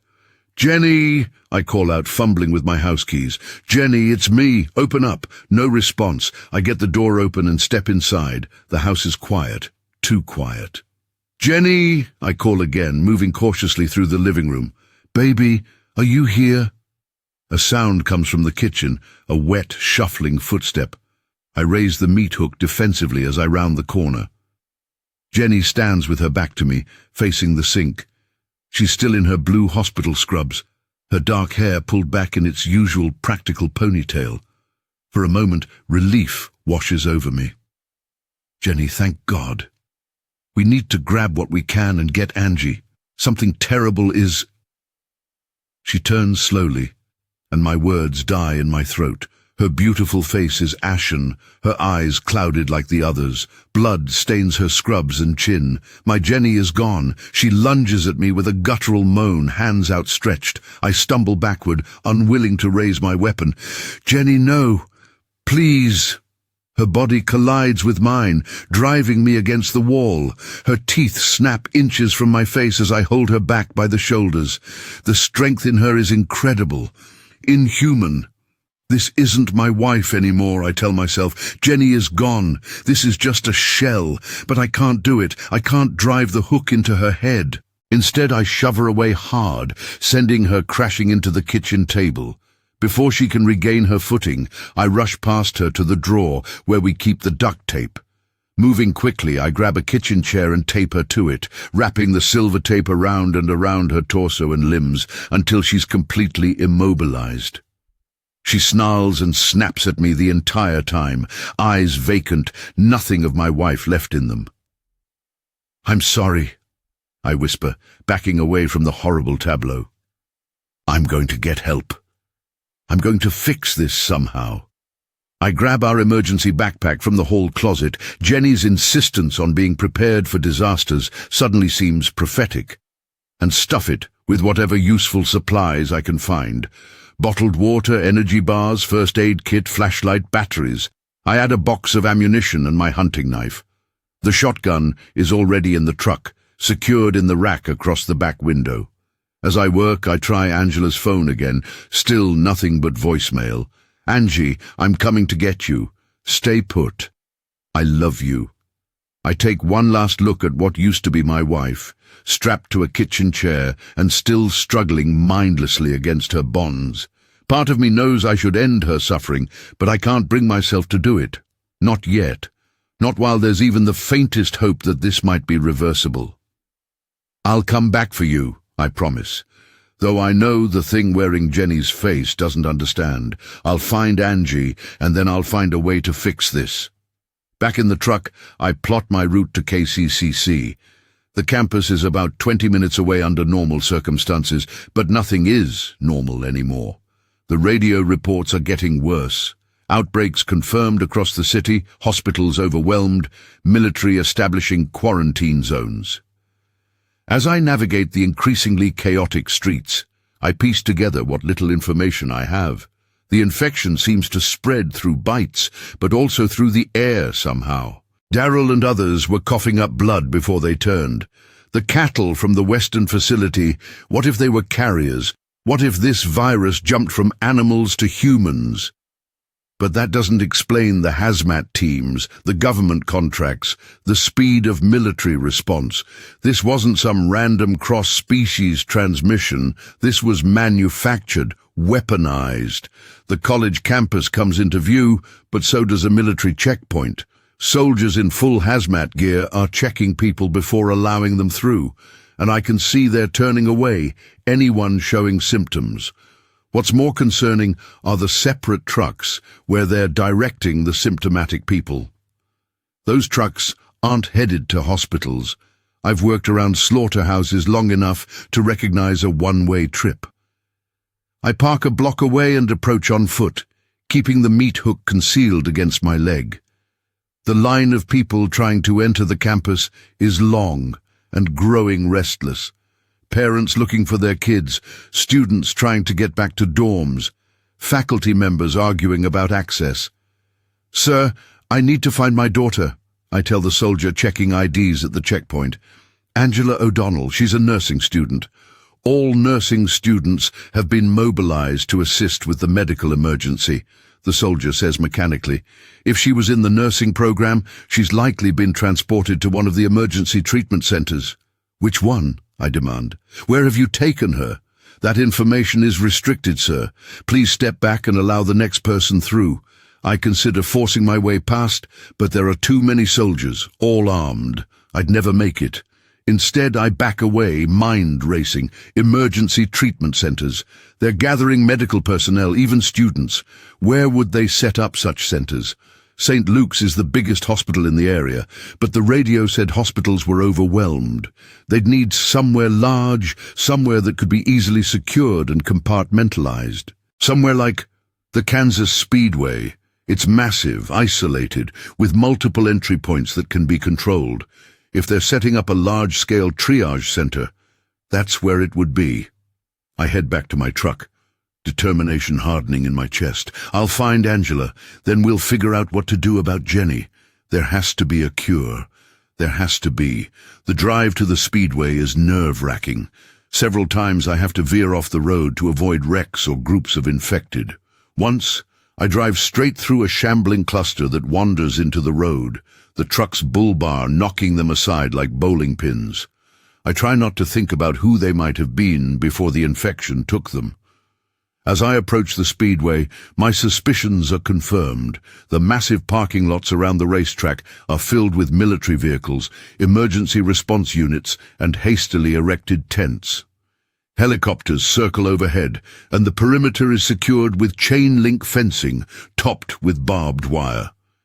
This was set up far too quickly to be a response to a sudden outbreak. They were prepared. I approach a checkpoint, one of many controlling access to the facility. The soldiers here are wearing military-grade hazmat suits with full face shields. Each carries an assault rifle. "Halt and identify yourself," one orders as I approach. "My name is Hank O'Donnell. My daughter is a nursing student at KCCC. I was told she might have been brought here." The soldier consults a tablet. "We have several nursing students inside. What's your daughter's name?" "Angela O'Donnell." More tapping on the tablet. "Yes, she's registered as assisting in triage section C.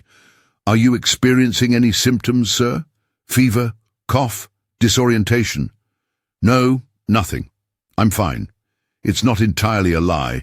I feel physically fine, though my mental state is another matter entirely. Step over to the screening tent, please. We need to check your vitals before allowing entry." I comply, following another soldier to a large white tent where medical personnel in protective gear are processing potential visitors. Inside, they take my temperature, check my blood pressure, look at my eyes and inside my mouth. They draw blood for a rapid test of some kind. It all feels surreal, like something from a science fiction movie rather than my life. "You're clear," says the doctor after reviewing my results. "No signs of infection. I must warn you, however, this is a hot zone. If you enter, you may not be allowed to leave without undergoing full decontamination procedures, which can take up to 24 hours. "I understand. I just need to find my daughter." They give me a visitor's badge and direct me toward the main complex. As I walk through the secured corridors created by temporary fencing, I get my first real look at the scale of this operation. The entire infield of the Speedway has been converted into a massive treatment center. Thousands of cots are arranged in sections. Medical personnel move between them, checking patients, administering treatments. Most of the patients appear to be in the early stages of infection, feverish, coughing, but still human. A separate area, surrounded by additional fencing and armed guards, holds patients in more advanced stages. I can see people strapped to beds, thrashing and snapping at the medical workers. Some are being loaded into body bags. I find Section C after asking several harried-looking military personnel for directions. It's a triage area where new arrivals are being assessed and sorted according to their condition. And there, bent over a patient taking vital signs with practiced efficiency, is Angela. My heart leaps at the sight of her. She looks exhausted, her long, dark hair, so like her mother's, falling out of its bun, but she's alive and uninfected. I call out to her, and her head snaps up at the sound of her father's voice. "Dad!" She rushes over, disbelief and relief warring on her face. "What are you doing here? How did you get in? I told them I was looking for you." I pull her into a fierce hug, feeling her thin frame against mine. She's always been small like her mother, but strong, so strong. "We need to go, Angie. We need to get somewhere safe." She pulls back, confusion clouding her features. "Go? Dad, I can't leave.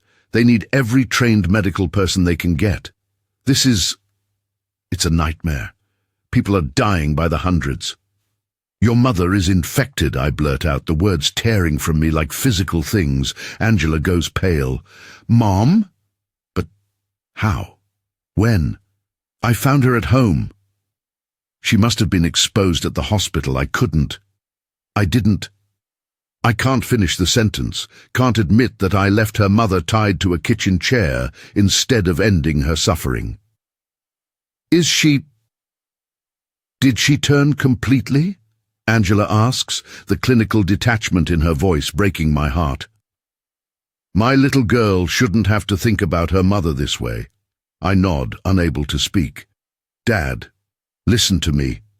She grabs my arms, her expression fierce. "There's something you need to know. This outbreak, it's not natural. Some of the doctors were talking. They say it's a modified virus, something that escaped from a research facility or was released intentionally." "I know," I tell her. There were men in hazmat suits at the packing plant days before the outbreak became obvious. They were checking cattle shipments from a Western facility. Angela's eyes widen. The Western facility. There's a biological research station out near the Colorado border. It's supposedly an agricultural research center, but one of the doctors said it's actually a CDC black site where they study potential biological weapons. The pieces click into place. So this is what? Some kind of weapon that got loose? Or a failed experiment? She shakes her head. I don't know. But there are rumors circulating among the medical staff. They say this was deliberate, that someone wanted to test the virus in a controlled environment. Controlled? I gesture around us. This is your idea of controlled. Not mine, she says sharply. Theirs, whoever released it. They've been prepared for this, Dad. This facility was ready to go within hours of the first reported cases. The military response was immediate, like they were just waiting for it to happen. I think about Jenny, about Daryl, about all the people at the plant. Test subjects in some sick experiment. Rage burns through me, pushing back the fear and grief. We need to leave, I say again. Now, if what you're saying is true, then none of us are safe here. Angela hesitates. Dad, I can't just abandon these people. And they might have a treatment. Some of the early-stage patients are responding to a combination of antivirals and immunosuppressants. It's not a cure, but it's something. Then bring the treatment information with you, I urge. We can set up somewhere safe, help people without being part of whatever this is. Before she can respond, alarms begin blaring throughout the facility. Red lights flash as a voice comes over the loudspeaker. Breach in Sector 7. All medical personnel evacuate immediately. Security teams to Sector 7. Around us, doctors and nurses begin rushing patients out of the area. Military personnel pour in the opposite direction, weapons raised. What's happening? I ask a passing medic. Containment failure in the isolation ward, he says grimly. The advanced cases broke through. Angela grabs a bag and begins stuffing it with medical supplies. Vials of medication, syringes, gauze, anything she can reach. Now we leave, she agrees, slinging the bag over her shoulder. We join the flow of evacuating medical staff, moving against the tide of soldiers heading toward the breach. The sound of gunfire erupts behind us, short, controlled bursts that echo off the concrete walls of the speedway. As we near an exit, a soldier stops us. All medical personnel are being redirected to secondary containment, he informs us, gesturing toward a different corridor. I'm not medical, I'm just here for my daughter, I explain, showing my visitor's badge. Sir, all civilians are to remain in the secure waiting area until the situation is contained, the soldier insists. I'm about to argue when Angela squeezes my arm. It's okay, Dad. I'll check in at secondary containment and meet you at the waiting area. The soldier nods approvingly. Second level east side. Someone will escort you, he tells me. I lock eyes with Angela, silently communicating. She nods slightly. She has no intention of reporting to secondary containment. We'll find each other outside. Be safe, I tell her, allowing myself to be directed toward a stairwell. As soon as the soldier is out of sight, I double back, finding a service corridor that should lead to the exterior of the facility. I encounter a locked door, but the emergency override is active due to the alarms, and I'm able to push through into the open air. The parking area is chaos, medical staff fleeing, military vehicles moving into position, helicopters circling overhead with searchlights sweeping the ground. I stick to the shadows, making my way toward where I left my truck. Dad! Angela's voice, barely audible over the alarms and engines. I spin around to see her crouched behind a supply crate, waving frantically. I rush over, pulling her into a hug. You okay? She nods.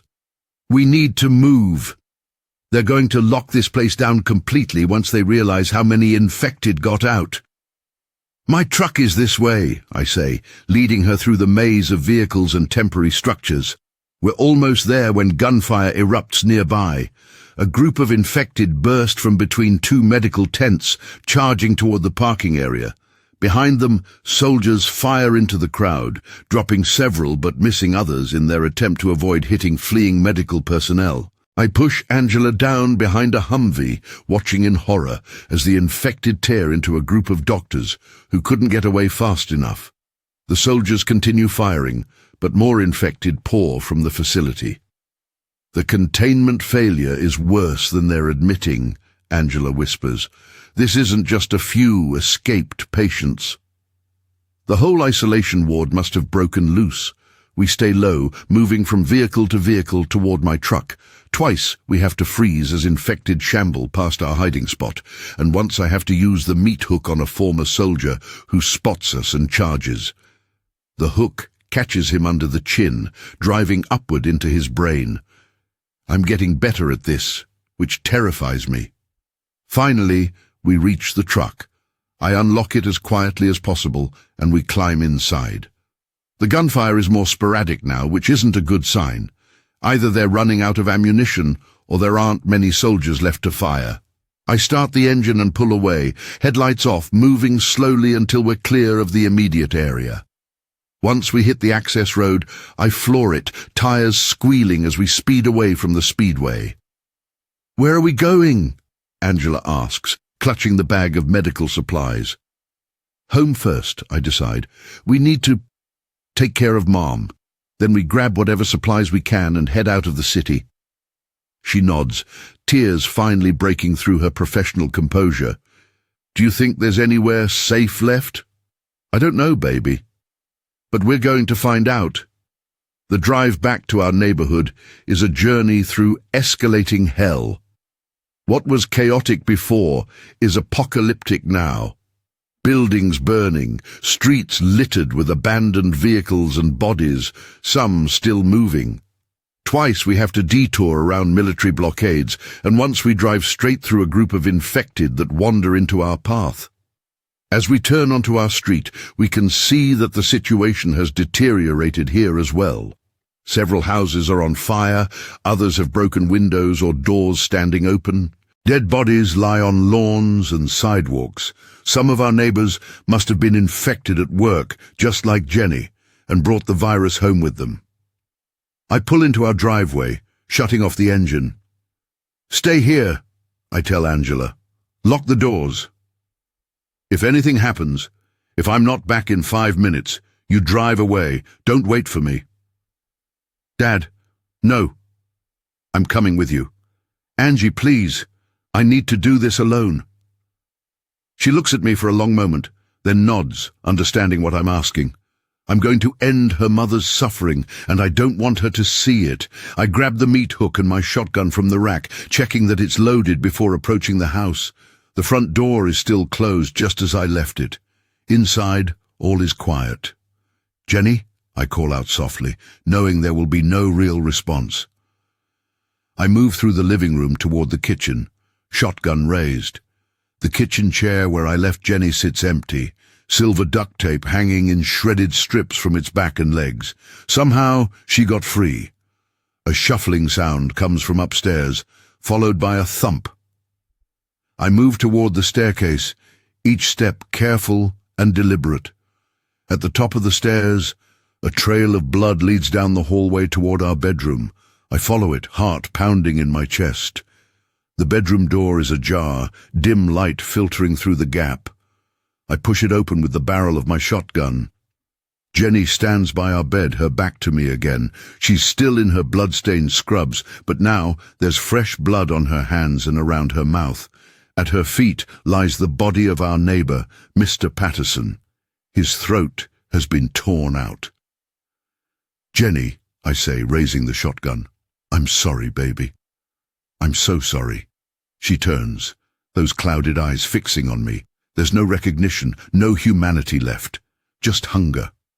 She lunges forward with that unnatural speed that all the infected seem to possess. I pull the trigger. The blast is deafening in the confined space of our bedroom. Jenny's body flies backward, landing on the bed we shared for 20 years. The bed where we conceived Angela, where we held each other through hard times and good. The shotgun falls from my trembling hands. I don't remember walking back to the truck.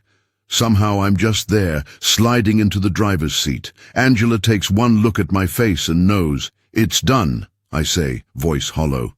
She reaches over and squeezes my hand. "She was already gone, Dad. What you did was mercy." I nod, unable to speak further. I start the truck and back out of the driveway. As we pull away, I allow myself one last look at the house where we built our life together. It's just a building now. Jenny isn't there anymore. "Where to?" Angela asks as we drive away from the neighborhood. "West," I decide. "Away from the city into the countryside. We need to find somewhere defensible, somewhere we can hole up until something changes." We drive in silence for a while, both lost in our thoughts. The radio has nothing but emergency broadcasts now, repeating the same useless advice. Stay indoors. Avoid infected individuals. Wait for help. "Dad," Angela says eventually, "those medications I grabbed, they might help slow the progression in early-stage infection, but they're not a cure. Nothing is going to fix this." "Someone made this virus," I reply. "That means someone knows how to stop it. We just need to find them." And if we can't, I have no answer for that. As we drive west on the 70, the density of infected seems to decrease. The military presence is still heavy with checkpoints and barricades at major intersections, but we manage to avoid most of them by sticking to secondary roads. Angela's nursing ID gets us through the few we can't avoid. Medical personnel are being given priority passage. By nightfall, we've made it to the small town of Lawrence. It seems less affected than Kansas City. There are still people on the streets, though they move with purpose and fear, and most businesses are closed.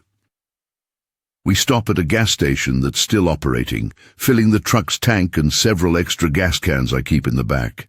The attendant, a nervous young man with a baseball bat beside the register, eyes us suspiciously. "You folks coming from KC?" he asks as I pay for the gas. "Just passing through," I tell him, "heading west." "West ain't no better," he says. "Radio says Denver's been hit hard. Military's set up quarantine zones all through Colorado." "Any place that's safe?" I ask. He shrugs. "Some folks say the smaller towns are holding out okay.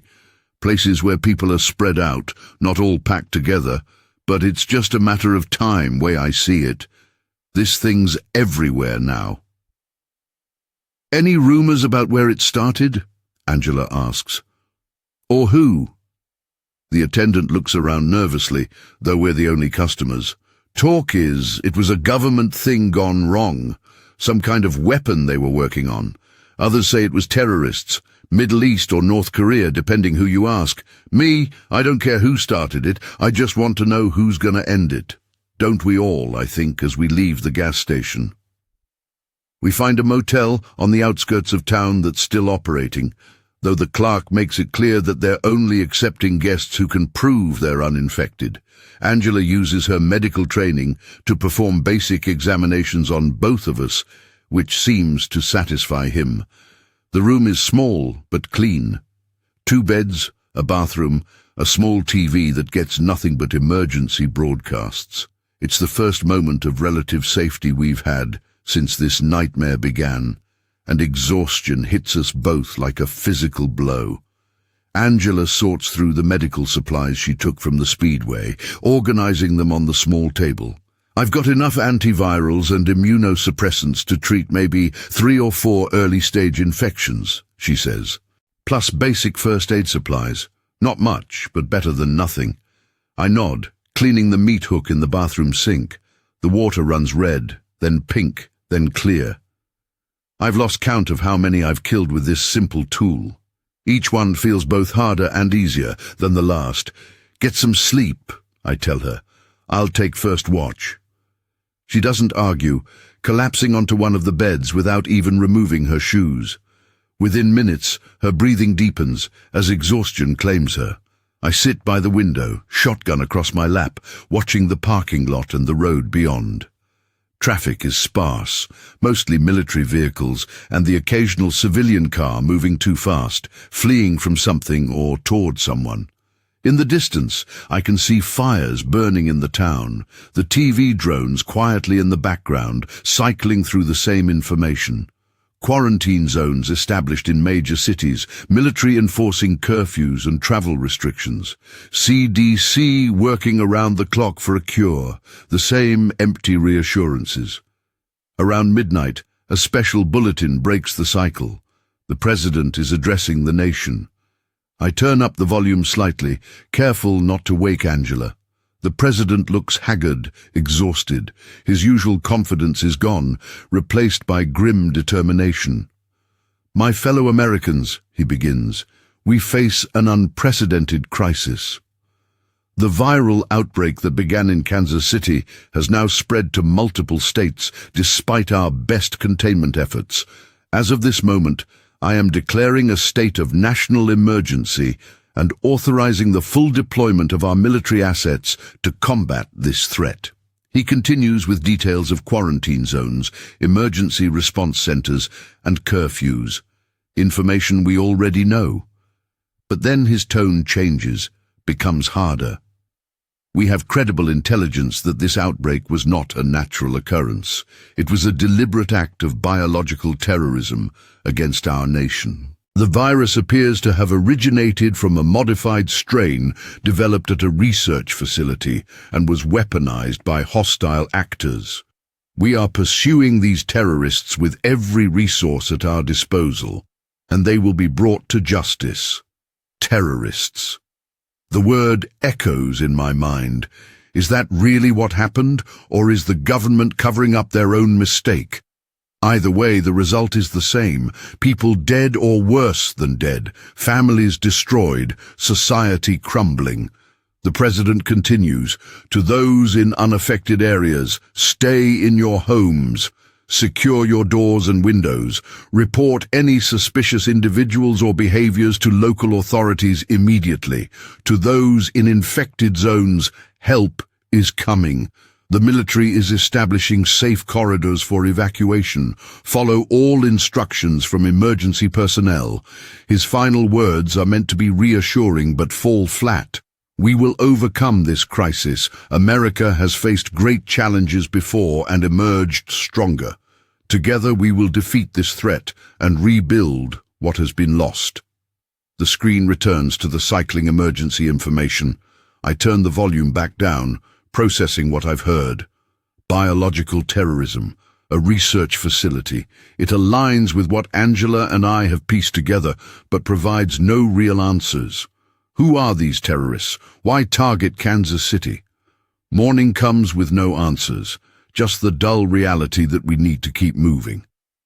Angela wakes looking marginally better, though the shadows under her eyes haven't diminished. We gather our supplies and check out of the motel, the clerk looking surprised that we survived the night. As we load the truck, a military convoy rumbles past on the main road, heading east toward Kansas City. Troops in full hazmat gear man the machine guns mounted on the Humvees. It looks less like a rescue mission and more like an invasion force. "We should avoid the highways," Angela suggests. "They'll be setting up more checkpoints after the president's address."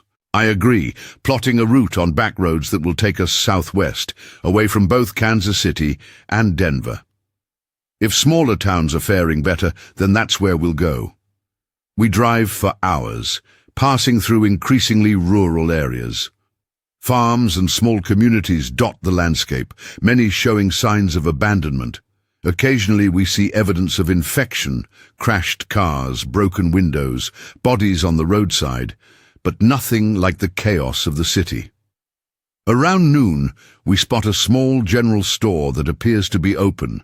A hand-painted sign in the window reads, "Supplies, no infected." Worth a try. I park the truck and we approach cautiously. The door opens before we reach it, revealing an elderly man holding a shotgun similar to mine. "That's far enough," he calls. "Either of you sick?" "Coughing? Fever?" No, sir, I reply. We're coming from Kansas City, trying to find somewhere safe. Kansas City? He eyes us suspiciously. That's ground zero from what the radio says. How'd you get out? My daughter's a nurse, I explain. She had access to the evacuation routes. He studies us for a moment longer, then lowers his shotgun slightly. You got anything to trade? Cash ain't worth much anymore, but I'll take useful items. I think about what we have. Not much. Then I remember the hunting rifle in our emergency kit at home, the one I grabbed before leaving. I've got a .30-06 hunting rifle with a scope, 2 boxes of ammunition. His eyes light up at that. Firearms and ammunition are valuable currency in this new world. That'll get you a fair amount of supplies. Come on in, but keep your distance. And I'll hang on to this, he pats his shotgun, just in case either of you starts coughing. Inside, the store's shelves are already looking sparse. Clearly others have had the same idea. Stock up and get out. The old man allows us to fill 2 bags with canned food, bottled water, matches, candles, and other essentials in exchange for the rifle and ammo. It's a fair trade. We have the shotgun, and survival necessities are worth more than firearms we can't eat. Any idea where might be safe? I ask as we conclude our transaction. The old man shrugs. Folks passing through say the mountain communities are organizing, creating defendable areas, places with natural barriers, limited access routes, easier to control who comes and goes. Mountains it is, I decide, thanking him for the supplies. Back in the truck, we continue southwest, aiming vaguely for the Rocky Mountains on the horizon. We keep the radio on, scanning for information, but most stations are now just static. The few still broadcasting repeat the same emergency messages we've already heard. Late in the afternoon, we approach a small town called Burlington on the Colorado border. From a distance, it looks relatively intact. No obvious fires or major damage. As we get closer, though, we can see barricades on the main roads leading in. People with rifles patrol the barriers. I slow the truck as we approach one such checkpoint. A man in a sheriff's uniform holds up a hand for us to stop, his other hand resting on a holstered pistol. "State your business," he demands as I roll down the window. "Just passing through," I reply, "looking for somewhere safe." "Aren't we all?" He studies us carefully. "Where you coming from?" "Kansas City originally." "We've been on the road since yesterday." His expression hardens. "Kansas City's a hot zone. We're not accepting anyone from infected areas. Towns vote on it this morning." "My daughter's a nurse," I try. "She has medical supplies, knowledge that could help your people." The sheriff hesitates, glancing at Angela. "We've got a doctor and 2 nurses already. Unless you're bringing a cure, we don't need more medical folks. We need to keep our community safe." I understand his position. I'd probably do the same in his place. "Can we at least get some information? We're heading into the mountains, looking for somewhere that might take us in." He softens slightly at that. "Try Fairplay or one of the other small mountain towns. They're higher up, more isolated. Some are taking in newcomers who can contribute skills, but they'll quarantine you first. Make sure you're clean." He points to a road leading west. "That route will take you toward the mountains. Avoid the major highways. National Guard has them blocked off, and they're not as friendly as I am." We thank him and turn onto the suggested road. The sun is beginning to set, casting long shadows across the plains as the mountains loom larger ahead of us. "He's right about one thing," Angela says after we've driven in silence for a while. "We need somewhere that will quarantine newcomers. I know I'm not infected, and I'm pretty sure you're not, but we've been exposed. We could be carriers. The thought has occurred to me as well. The incubation period seems variable. Some people turned within hours, others took days. We could be ticking time bombs." "The medications you took," I say, "would they work as a preventative?" She shakes her head. They're designed to slow progression once symptoms appear. They might help if we start showing signs, buy us some time, but they won't prevent infection.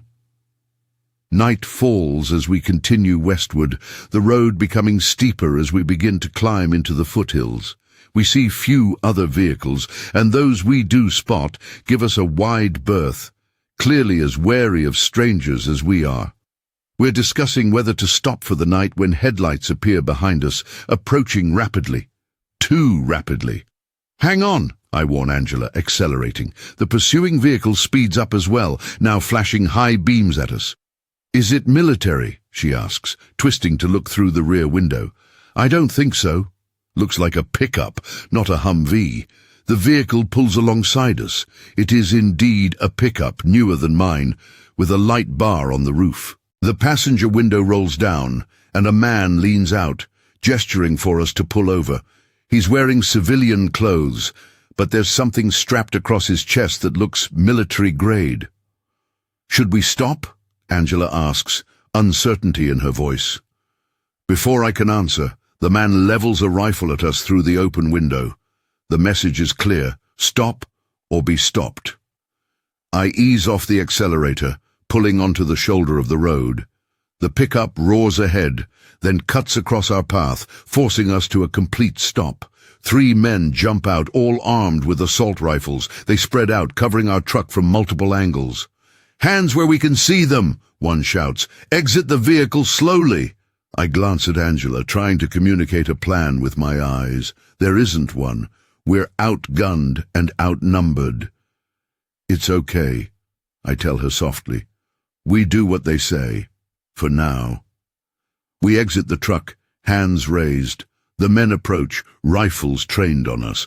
They're dressed in a mix of civilian and military gear, camo pants, tactical vests, but regular jackets and boots. Some kind of militia, not official military. "Check them," orders the apparent leader, a tall man with a grey beard and cold eyes. One of the others approaches, wearing latex gloves. He examines our eyes, checks for fever with a forehead thermometer, looks at our arms and necks for bite marks. "They're clean," he reports. "No obvious symptoms." "Where are you coming from?" demands the leader. "Kansas City," I answer truthfully. Lying seems pointless. His eyebrows rise. "Ground zero, and you're not infected. Hard to believe." "My daughter's a nurse," I explain for what feels like the 100th time. "We got out early, before the worst of it. We've been on the road since yesterday." "A nurse?" He looks at Angela with renewed interest. "We could use medical personnel." "Who is we?" I ask. "The Colorado Free Militia," he says, as if that should mean something to us. "We're establishing a safe zone in the mountains. No government interference, no CDC lies, just people taking care of their own. It sounds like typical anti-government rhetoric, but right now, any port in a storm seems better than none." "What do you want from us?" Angela asks. "Your medical expertise for starters," the leader says, "and any supplies you're carrying. In exchange you get safety, shelter, food, better than taking your chances out here." I look at Angela, silently asking her opinion. She gives a small nod. Even armed militia might be safer than wandering aimlessly in a world falling apart. "Okay," I agree, "we'll come with you. But our supplies stay with us until we see this safe zone of yours." The leader laughs. "You're not really in a position to negotiate, friend." But he seems more amused than angry. "Fine. Follow us in your truck. Try anything stupid, and we'll shoot out your tires, then you. Clear? Crystal clear." We get back in our truck and follow their pickup deeper into the mountains. The road becomes increasingly rough, eventually turning to gravel, then dirt. After about an hour, we turn onto what appears to be a logging road, barely wide enough for vehicles. Finally, we emerge into a clearing where a small compound has been established. Several cabins, a larger central building, generators humming in the background. Armed men patrol the perimeter, and I can see defensive positions set up at strategic points. These people came prepared. The leader, who introduces himself simply as Commander, escorts us to one of the smaller cabins. Quarantine, he explains, standard procedure. 3 days observation to ensure you're not infected. Your truck and supplies will be decontaminated and returned to you if you're cleared. I want to protest, but again, we're in no position to argue. The cabin is basic but clean. 2 beds, a bathroom, a small kitchen area.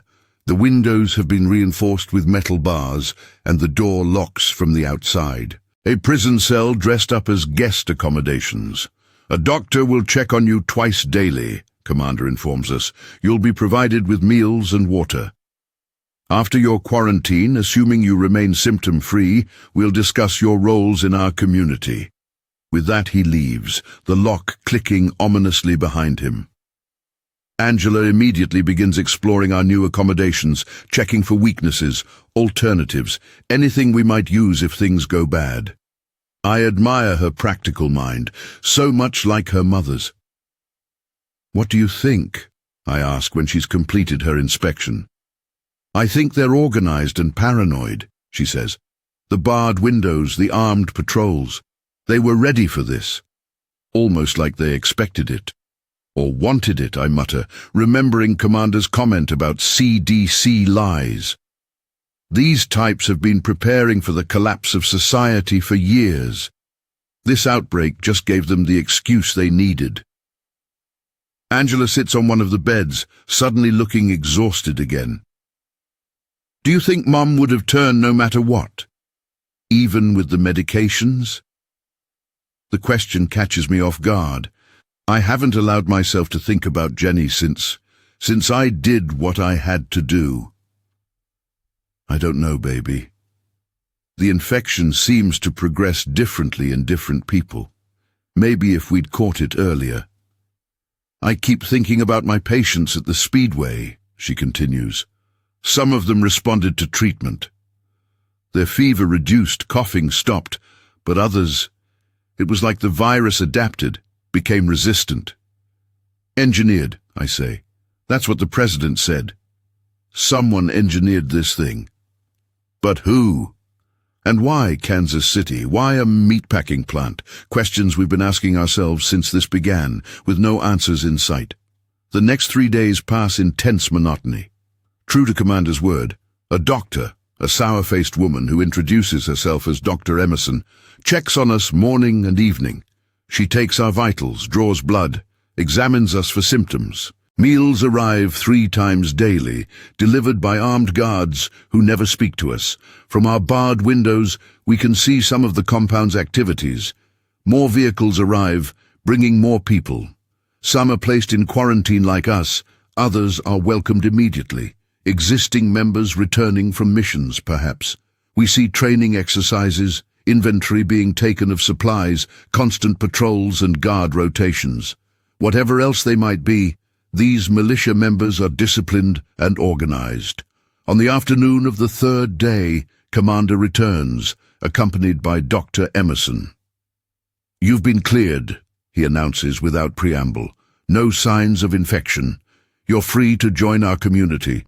The door unlocks, and suddenly we're no longer prisoners, at least not in the literal sense. "Your truck and belongings are in the vehicle area," Commander continues. "You can retrieve them after we've discussed your roles here." He leads us to the central building, a converted lodge with a large common area that's been transformed into something between a mess hall and command center. Maps cover the walls, marked with various symbols and notations. People move with purpose, carrying supplies, checking inventories, cleaning weapons. In a small office off the main room, Commander gestures for us to sit. "Let me be clear about how things work here," he begins. "Everyone contributes. Everyone follows orders. We've survived this long because we maintain discipline and purpose. You'll be assigned duties based on your skills. You'll receive fair shares of food, water, medical care, and protection in return." "What exactly is your purpose?" I ask. "Beyond survival." Commander smiles thinly. "Rebuilding. The old world is dying, maybe already dead. What rises from the ashes will be determined by those who are prepared and positioned to shape it.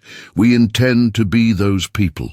Revolutionary rhetoric dressed up as practical planning. I've heard it before from militia types, but never in circumstances where it seemed remotely plausible.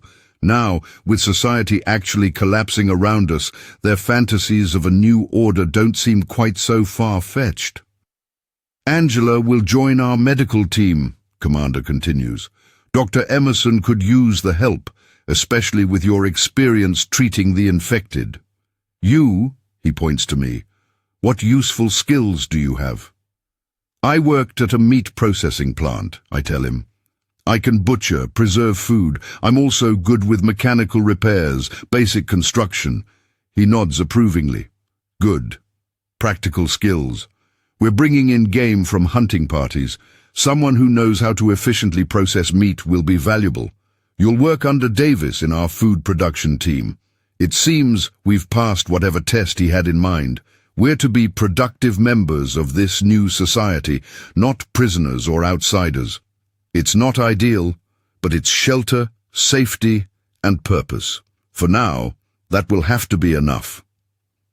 Over the next few days, we settle into life in the compound. Angela works long hours with Dr. Emerson, treating injuries and illnesses among the community members. I'm assigned to the food processing team, butchering deer, elk, and other game brought in by the hunting parties. It's familiar work, if on a smaller scale than the packing plant. We learn more about the Colorado Free Militia through conversations with other members. Many are former military, disaffected with the government they once served.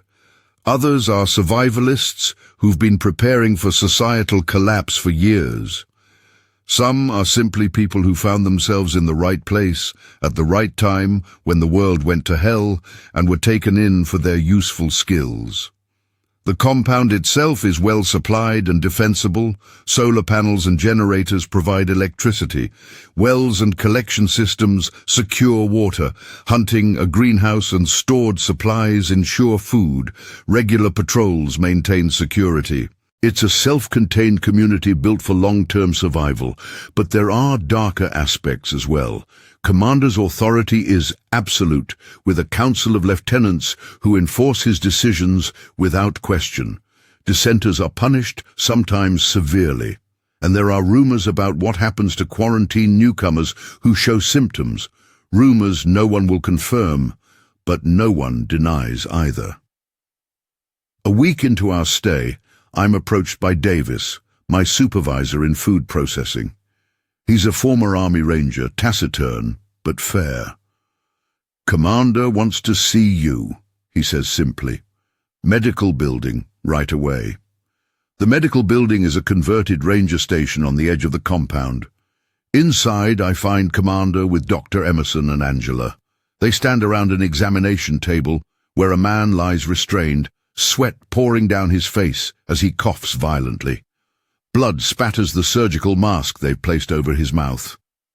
"O'Donnell," Commander acknowledges my arrival, "your daughter tells me you've had direct experience with the infected."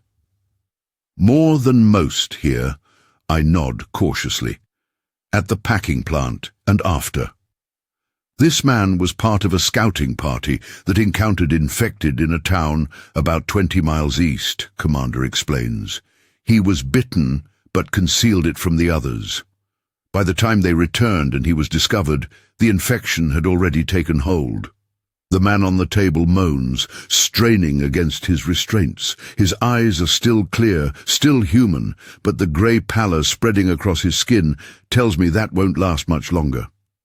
"We've administered the antivirals your daughter suggested," Dr. Emerson says. "They've slowed the progression, but haven't stopped it." "Why am I here?" I ask, though I'm beginning to suspect the answer. Commander fixes me with that cold stare. "We need to understand this enemy to defeat it.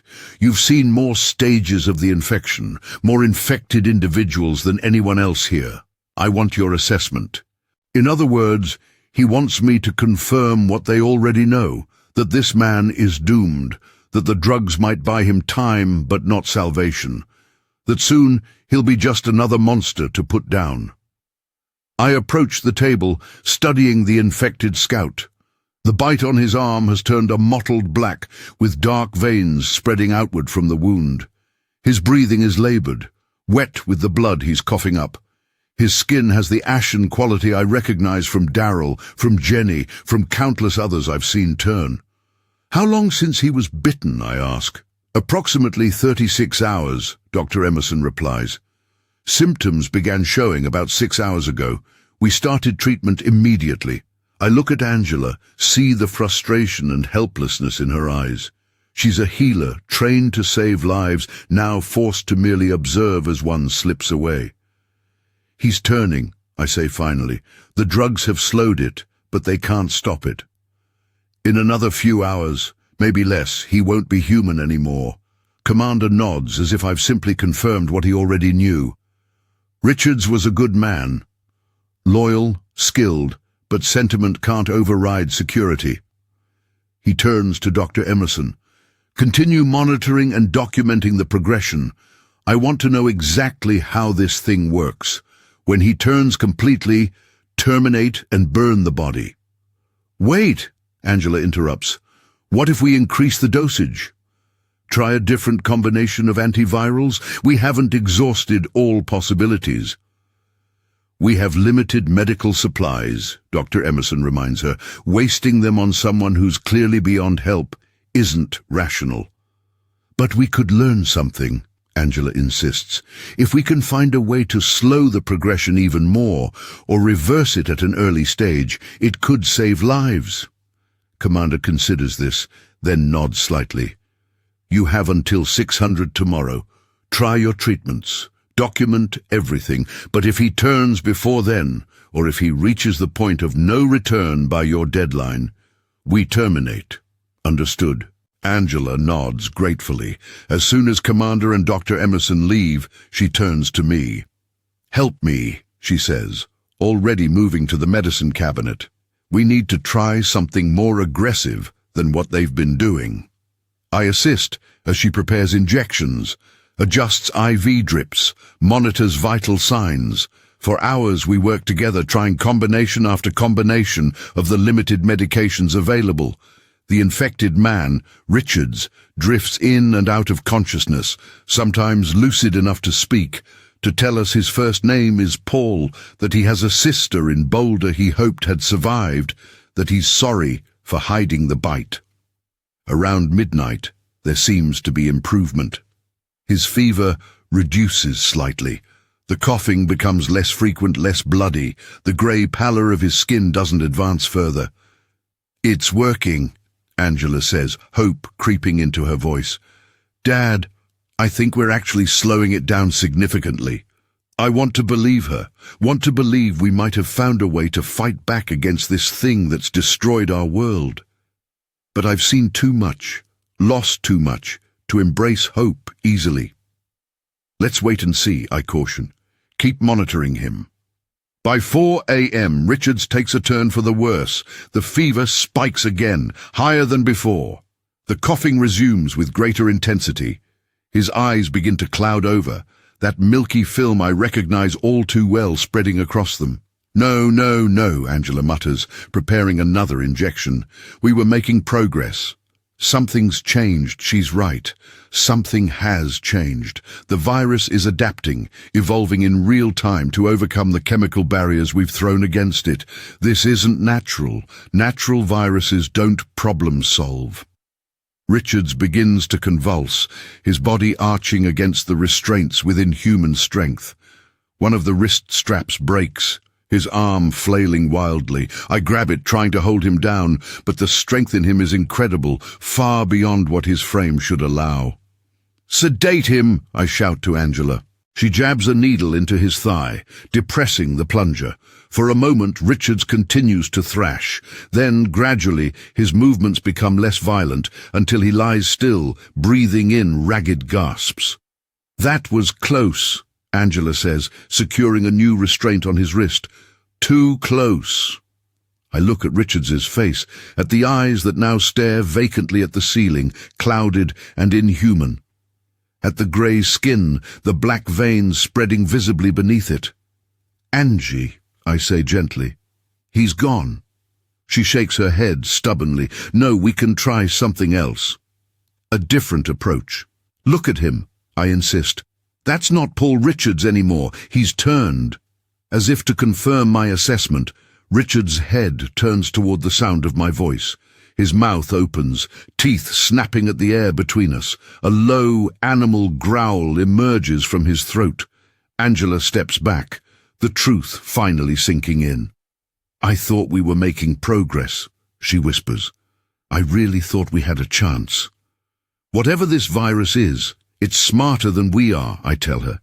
"It adapts, evolves. That's why it's spreading so fast, why no one can contain it." Richard strains against his restraints again, the growl becoming more insistent.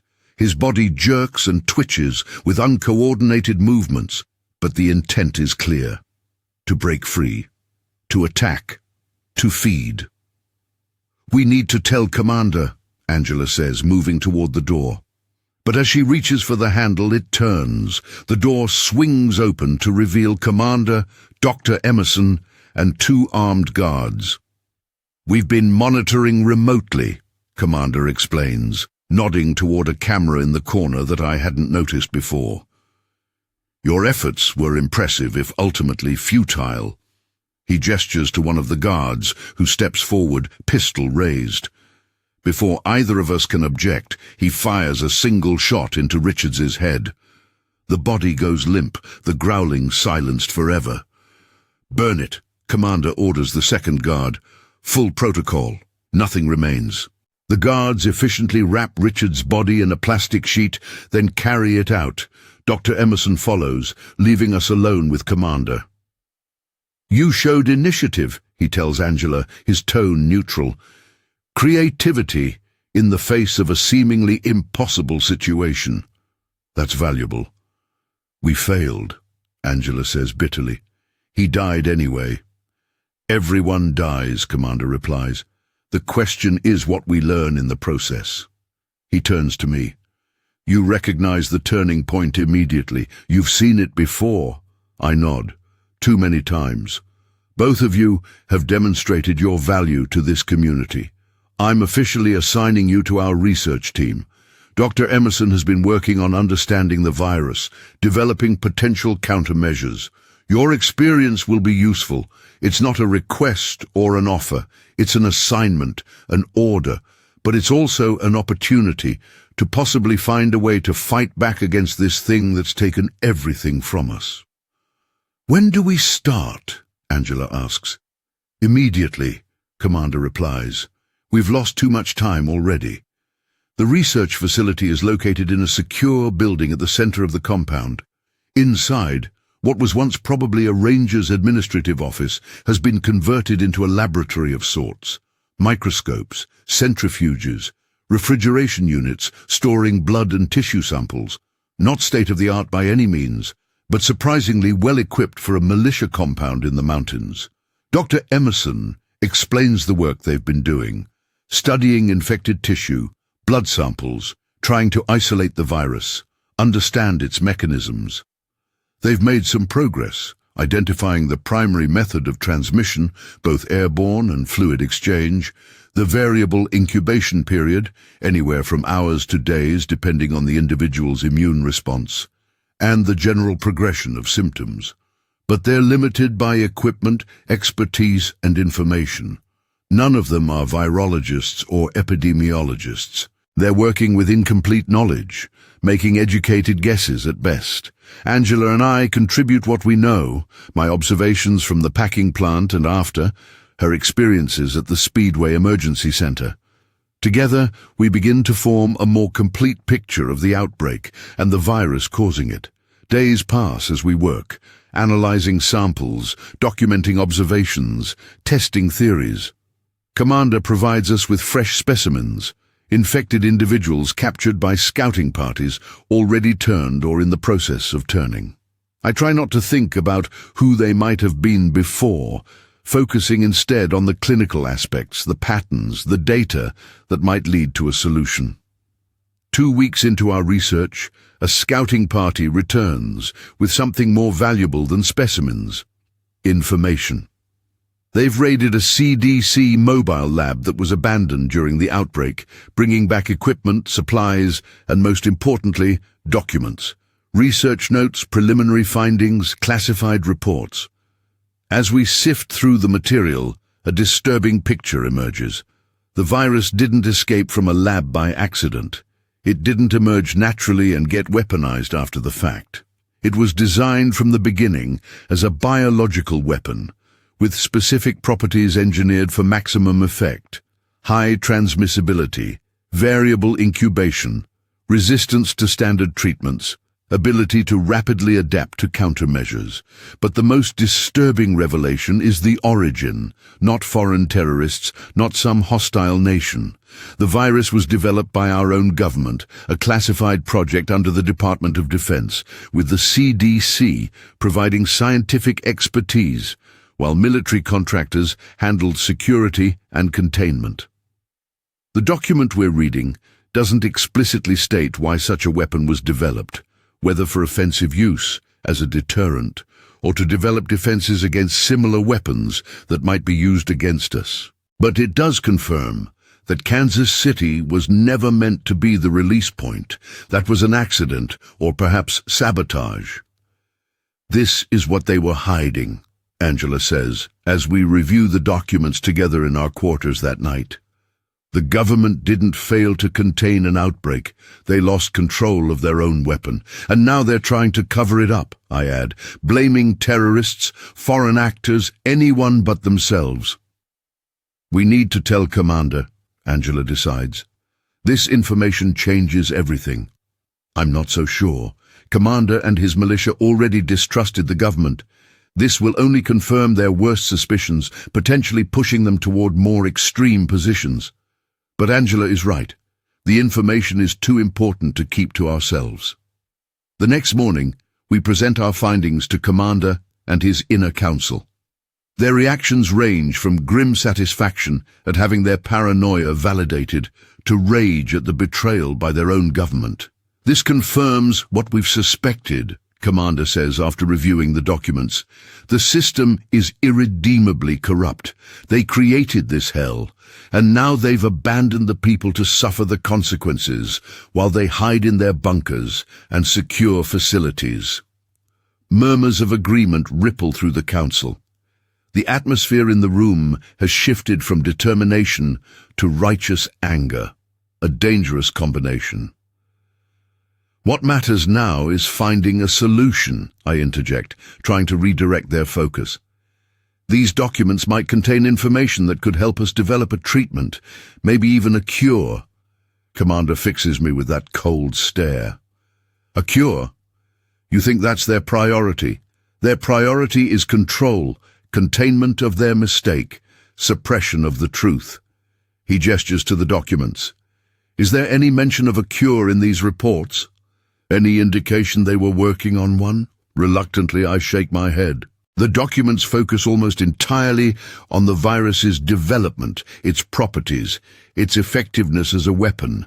The only countermeasures mentioned are standard protocols for containing outbreaks: quarantine, isolation, in extreme cases, elimination of infected areas. Then we'll have to develop one ourselves, Commander decides, without their resources, without their expertise, but also without their constraints. You, he points to Angela and me, will continue your research with Dr. Emerson. The rest of us will secure what you need: equipment, supplies, specimens. The meeting concludes with a new sense of purpose, but also a darker undercurrent. The militia has always positioned itself as an alternative to the failed systems of the old world. Now, with evidence of the government's culpability in the outbreak, they see themselves as the only hope for whatever remains of humanity. Weeks pass as we continue our research. The virus proves as elusive in the lab as it is devastating in the field. We make incremental progress, identifying specific cellular mechanisms, mapping the virus's genetic structure, testing compounds that show promise in slowing its progression. but a cure or even an effective treatment remains out of reach. Meanwhile, the world outside the compound continues to deteriorate. Scout reports paint a bleak picture. Major cities overrun, military quarantine zones collapsing, government authority crumbling in all but a few heavily fortified areas. The infection has spread across state lines, across international borders. It's a global pandemic now, with no end in sight. Within the compound, tension grows as supplies dwindle, and new recruits bring tales of horror from outside. Commander maintains order through strict discipline and the promise of eventual victory, but even his iron control shows signs of strain. Then a breakthrough.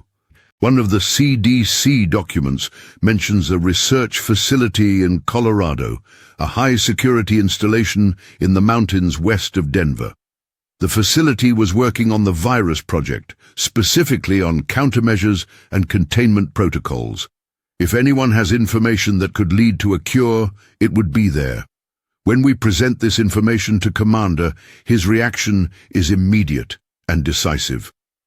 We mount an operation, secure the facility, retrieve all research materials, capture any personnel who might have useful knowledge. The logistics are daunting. The facility is nearly 100 miles away, through territory likely teeming with infected. It's almost certainly guarded, possibly still operational. A direct assault would be difficult and costly, but Commander sees no alternative. This may be our only chance to find a cure, to save what's left of humanity. His rhetoric has grown increasingly messianic as the crisis has deepened. We cannot allow this opportunity to pass. Plans are drawn up, resources allocated. A strike team of 20 militia members, their best fighters equipped with their best weapons. Vehicles prepared for the journey, routes plotted to avoid major population centers. Angela and I are included to identify relevant research materials and assess the scientific value of the facility. The night before the operation is set to begin, Angela and I sit in our quarters discussing the mission in hushed tones. "This is a mistake," she says. "Even if we reach the facility, even if we get inside, there's no guarantee we'll find anything useful, and the risk is enormous." I agree, but I also understand Commander's reasoning. "We're running out of options, Angie.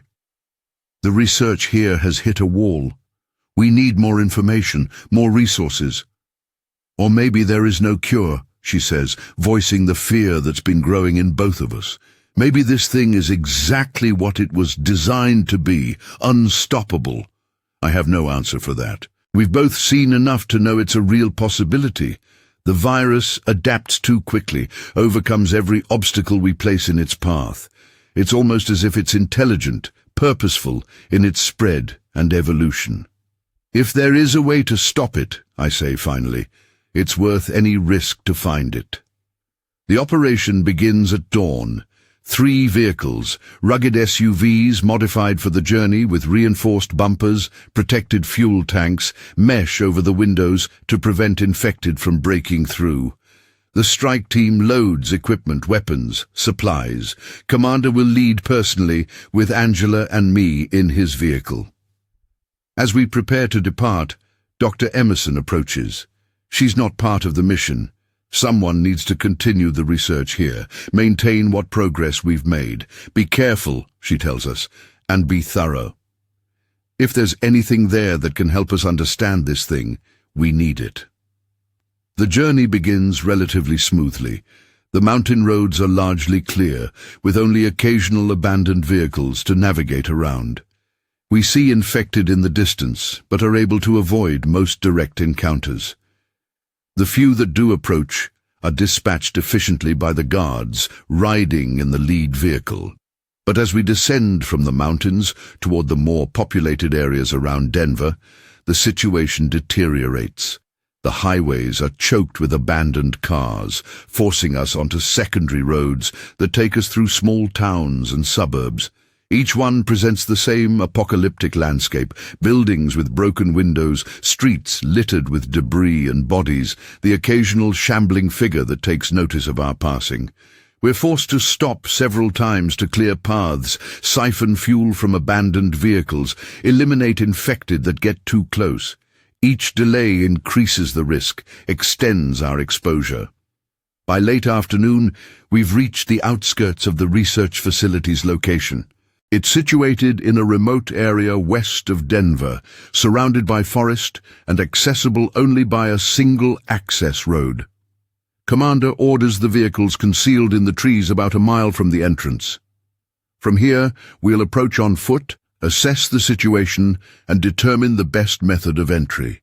The strike team moves through the forest with practiced skill, maintaining spacing and communication without spoken words. Angela and I follow, less adept, but doing our best to move quietly.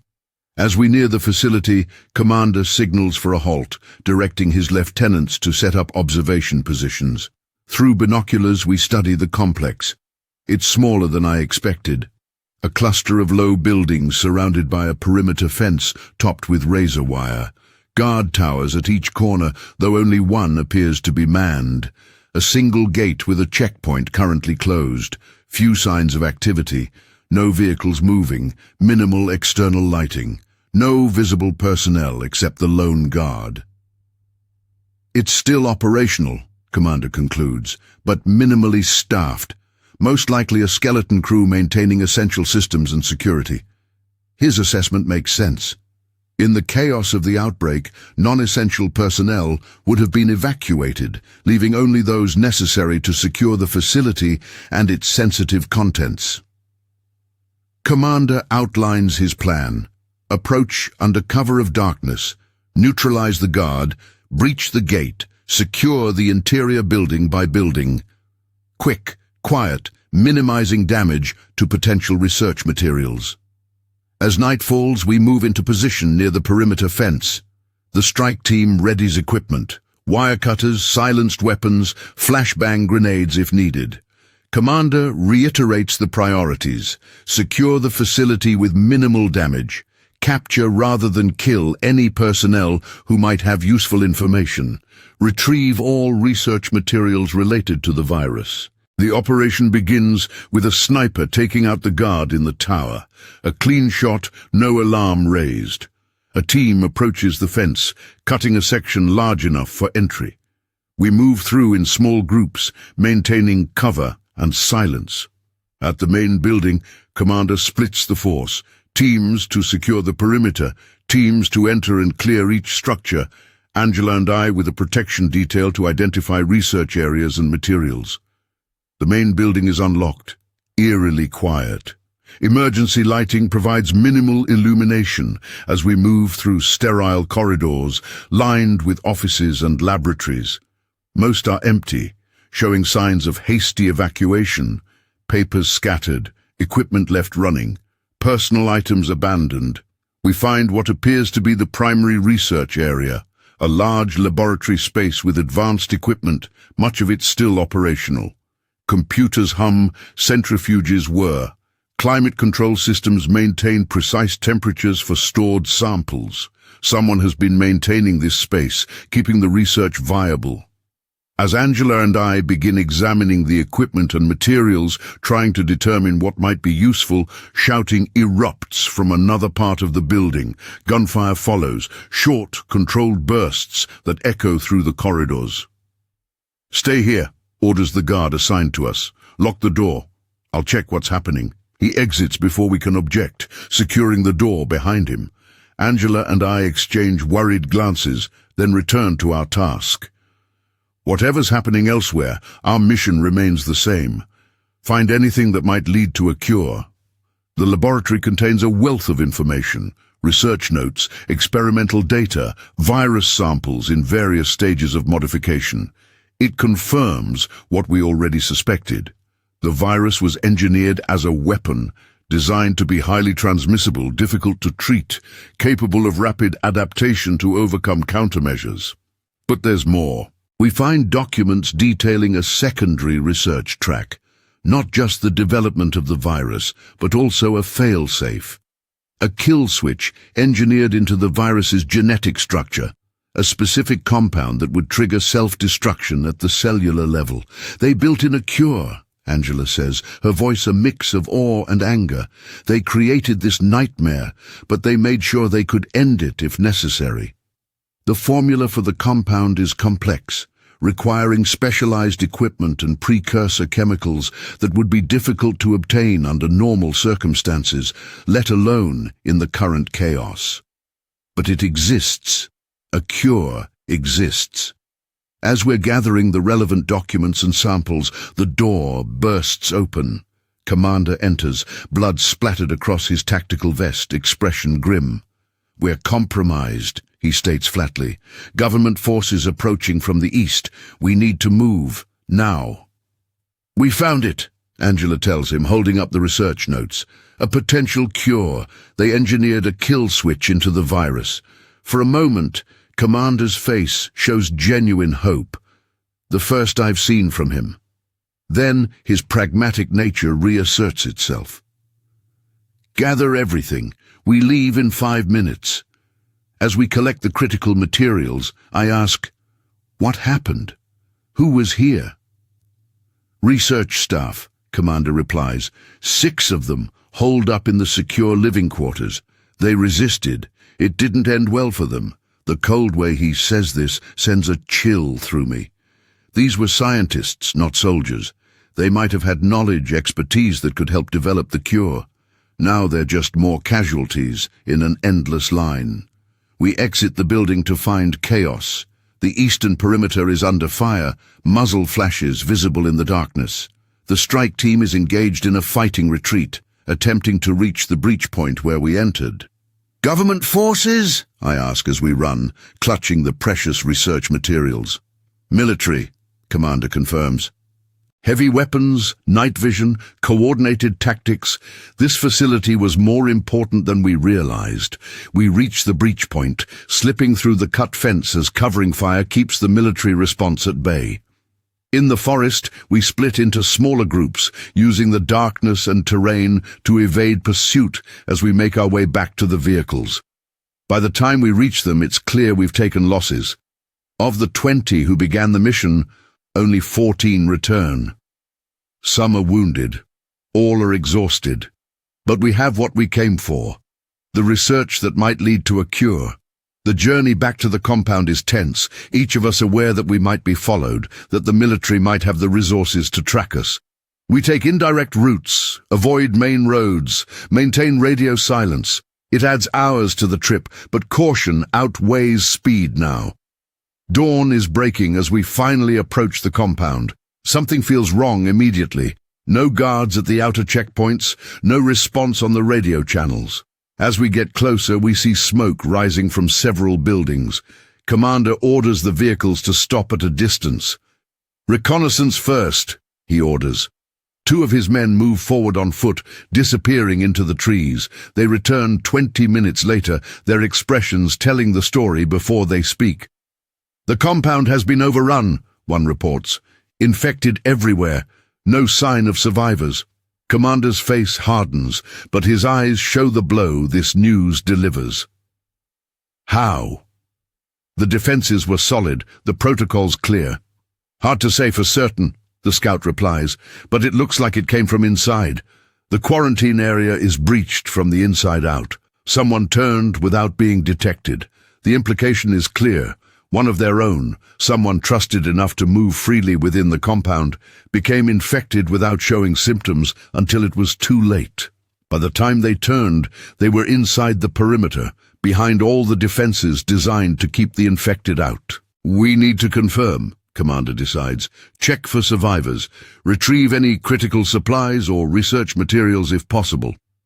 It's a suicide mission, and we all know it. The compound is crawling with infected people who were once friends, colleagues, part of this community that tried so hard to survive the end of the world. But Commander is right. We need to know if anyone survived, if anything can be salvaged. A smaller team is assembled. Commander, 4 of his best fighters, Angela and me because of our experience identifying valuable research materials. The rest will remain with the vehicles, ready to extract us or flee if necessary. We approach carefully, using the forest for cover until we reach the outer perimeter. The fence is intact, but the gates stand open. Beyond, we can see figures moving with that distinctive shambling gait. Former militia members, now just more mindless infected. Commander leads us through a secondary entrance, a drainage culvert that passes under the fence, designed as an emergency exit. Inside the compound, the devastation is complete. Buildings burned or damaged, bodies lying where they fell, infected wandering aimlessly until they sense our presence and begin to converge. We move quickly, eliminating those that get too close, making our way toward the research building. If anything is worth retrieving, it would be there. The laboratory is in disarray, equipment destroyed, samples shattered on the floor. No sign of Dr. Emerson or her assistants. The computer systems are down, backup generators offline. Nothing salvageable, Angela concludes after a quick assessment. Everything we need, we already have from the government facility. As we prepare to retreat, a sound catches our attention. A rhythmic banging coming from a supply closet at the back of the lab. Commander signals for caution as one of his men approaches, weapon ready. The door is secured from the outside with a heavy metal bar. When it's removed, the door flies open and Dr. Emerson staggers out, exhausted but very much alive. "You came back," she says, relief washing over her face. "I didn't think anyone would." She explains what happened in our absence. A member of a recently admitted group began showing symptoms, but concealed them, afraid of being executed like Richards. By the time they turned, they were in the common area during a meal. The infection spread rapidly from there, overwhelming the compound's defenses from within. "I barricaded myself in here when it became clear the compound was lost," she tells us. "That was nearly 2 days ago." 2 days. The thought that she's been trapped in that closet while we were raiding the government facility, that the compound fell so quickly after our departure, is sobering. If we'd been here, would it have made a difference? Or would we simply have died alongside the others? "We found it," Angela tells Dr. Emerson, showing her the research materials we recovered. "A potential cure. A compound that triggers the virus to self-destruct." Hope flares in Dr. Emerson's tired eyes. "Can we synthesize it?" "Not here," Commander interrupts. "This place is lost. We need to find somewhere secure, somewhere with the necessary equipment." More infected are beginning to converge on our location, drawn by voices and movement. We need to leave, now. The retreat is harrowing, fighting our way back through the compound, conserving ammunition, moving as quickly as possible while supporting Dr. Emerson, whose days without food or water have left her weakened. Twice we're nearly surrounded, saved only by Commander's tactical skill and his men's discipline.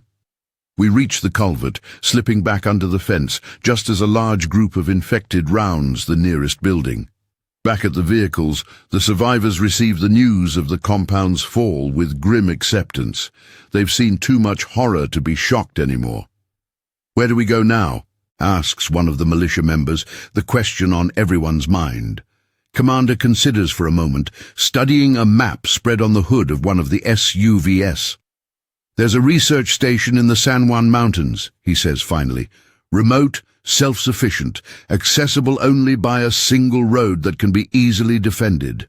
We established it as a backup location years ago. Basic equipment, shelter, power from a hydroelectric system." "Is it enough?" Dr. Emerson asks. "For synthesizing the cure?" "We'll need additional equipment, specific chemicals," Angela says, consulting the research notes. "But it's a start, a secure location where we can work without constant threat." The decision is made. We salvage what we can from the vehicles left behind when the strike team was assembled, consolidating into a smaller, more mobile group. 14 survivors in total, Commander and what remains of his militia, Dr. Emerson, Angela, and me. A pitiful remnant of what was once a thriving community of over 100. The journey to the backup location is arduous. The San Juan Mountains are deep in southwestern Colorado, requiring us to traverse areas we have no recent intelligence on. We encounter military checkpoints that must be avoided, towns overrun with infected that must be circumvented, other survivor groups that view us with suspicion or hostility. Fuel becomes a precious resource, each detour or delay calculating against our limited supply. Food and water are rationed, ammunition conserved for only the most necessary engagements, but we make progress. Days turn into a week, then two. The mountains loom larger ahead of us, their snow-capped peaks promising isolation, security, a chance to work without the constant threat of attack or infection. The research station, when we finally reach it, is as Commander described, remote, defensible, self-sufficient. A cluster of buildings nestled in a high valley, accessible only by a switchback road that can be monitored from multiple vantage points. A small hydroelectric dam provides power from the mountain stream that runs through the valley. Greenhouses offer the potential for sustainable food production. It's perfect for our needs. Or would be, if we had the equipment necessary to synthesize the cure. The station has basic laboratory facilities, enough for Dr. Emerson, Angela, and me to continue our research, to refine our understanding of the virus and the compound that might destroy it. But we lack the specialized equipment and precursor chemicals needed to actually produce the cure in any meaningful quantity. Commander Ever Practical formulates a plan. Scouting parties will search nearby towns and facilities for the equipment and supplies we need. The rest will fortify the station, establish sustainable systems for food, water, power, and defense. Days pass, then weeks. The scouting parties return with mixed results. Some equipment, some chemicals, but never quite everything we need. The list of missing components grows shorter, but progress is painfully slow. Meanwhile, the wider world continues its collapse. On the rare occasions we can establish radio contact with other survivor groups, the news is universally grim. Major cities have fallen completely. Military quarantine zones are failing one by one. Government authority is fractured, limited to a few heavily fortified enclaves, and the infected are changing. Scouts report observing new behaviors, infected traveling in groups, seemingly coordinating their movements, displaying rudimentary tactical thinking. It's as if the virus is continuing to evolve, not just within individual hosts, but as a collective entity, adapting to overcome the remaining human resistance. 3 months after establishing ourselves at the research station, a scouting party returns with news that changes everything. They've located a pharmaceutical research facility in a small city about 100 miles east. It appears relatively intact, and more importantly, likely contains the remaining equipment and chemicals we need. But there's a complication. The facility is within a military quarantine zone, one of the few still holding out. Approaching it means dealing not just with infected, but with military forces who are likely to shoot first and ask questions later. Commander calls a meeting of what serves as our leadership council, himself, Dr. Emerson, Angela, me, and his 2 remaining lieutenants.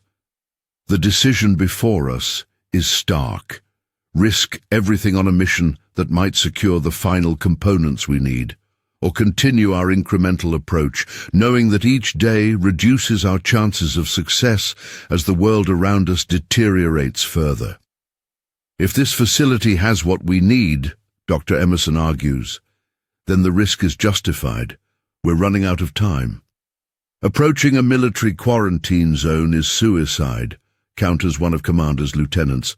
They'll consider us hostiles, infected, or both. What if we tried to communicate first, Angela suggests. Explain what we're doing, what we've found. They might help us. Commander shakes his head. The military is following orders from what remains of the government. The same government that created this virus, that lied about its origins, that's been more concerned with containing the truth than containing the infection. They can't be trusted. The debate continues for hours, each perspective valid, each risk real. In the end, it comes down to a simple truth. Without the remaining components, our work is merely theoretical. We have the formula for a cure, but no way to produce it. The mission must proceed. Commander begins planning immediately. This will be different from the raid on the research facility. We're not just collecting information this time, but specific equipment and chemicals that must be transported intact. It will require more people, more vehicles, more time inside hostile territory. I'm going, I announce when the planning session concludes. You need someone who can identify the right equipment, the right chemicals, someone who understands what we're looking for. Angela immediately volunteers as well. 2 sets of eyes are better than 1. We can work more quickly, make sure we don't miss anything crucial. Commander agrees reluctantly. He knows we're right. The technical expertise is necessary, but he also knows we're not soldiers, not trained for this kind of operation. We'll be vulnerabilities as well as assets. The preparations take days. Vehicles are modified for the specific needs of the mission, reinforced to break through barriers if necessary, configured to transport delicate equipment safely. Weapons are cleaned, checked, ammunition distributed. Routes are planned, contingencies established, responsibilities assigned. The night before we're set to depart, Angela and I sit outside the research station looking up at the stars. They seem impossibly bright here in the mountains, far from the light pollution of the cities we once called home. It's a reminder that the world continues, that nature remains unchanged, despite the catastrophe we've brought upon ourselves. "Do you think it will work?" Angela asks, her voice small against the vast silence of the mountains. "The cure? It has to," I reply simply. "Otherwise, what's the point of any of this?" She nods, understanding the sentiment behind the words. We've lost too much, sacrificed too much to accept failure now. Jenny, our home, the life we knew, all gone. The only thing that gives a meaning to that loss is the possibility that we might save others from the same fate. "I keep thinking about Mom," Angela says after a while, "about what you had to do. If we'd had the cure, then—" I put my arm around her shoulders, pulling her close. "We can't change what happened, Angie. We can only try to make sure it doesn't happen to anyone else." The mission begins at dawn. 3 vehicles, 12 people. Commander, 8 of his militia, Dr. Emerson, Angela, and me. We carry with us a detailed list of the equipment and chemicals we need, maps of the pharmaceutical facility based on scouting reports, and a desperate hope that this will be the final piece of the puzzle. The journey east is tense but uneventful for the first few hours. We stick to secondary roads, avoiding known concentrations of infected and military checkpoints. The landscape changes as we descend from the mountains, forests giving way to rolling hills, then the outskirts of what was once a thriving small city. Signs of the military quarantine zone appear, abandoned checkpoints, destroyed infected, the occasional military vehicle disabled or abandoned. The zone has contracted, the perimeter drawn back as resources dwindled or were reassigned.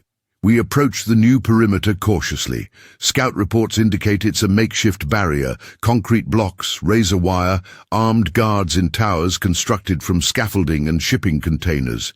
Beyond it, the pharmaceutical facility sits in what appears to be a secure area, one of the few sections of the city still under military control. Commander outlines the plan one final time. We'll approach under cover of darkness, breach the perimeter at its weakest point, proceed to the facility, secure what we need, and extract before dawn. Minimal engagement with military forces. We're not here to fight them, just to get what we need.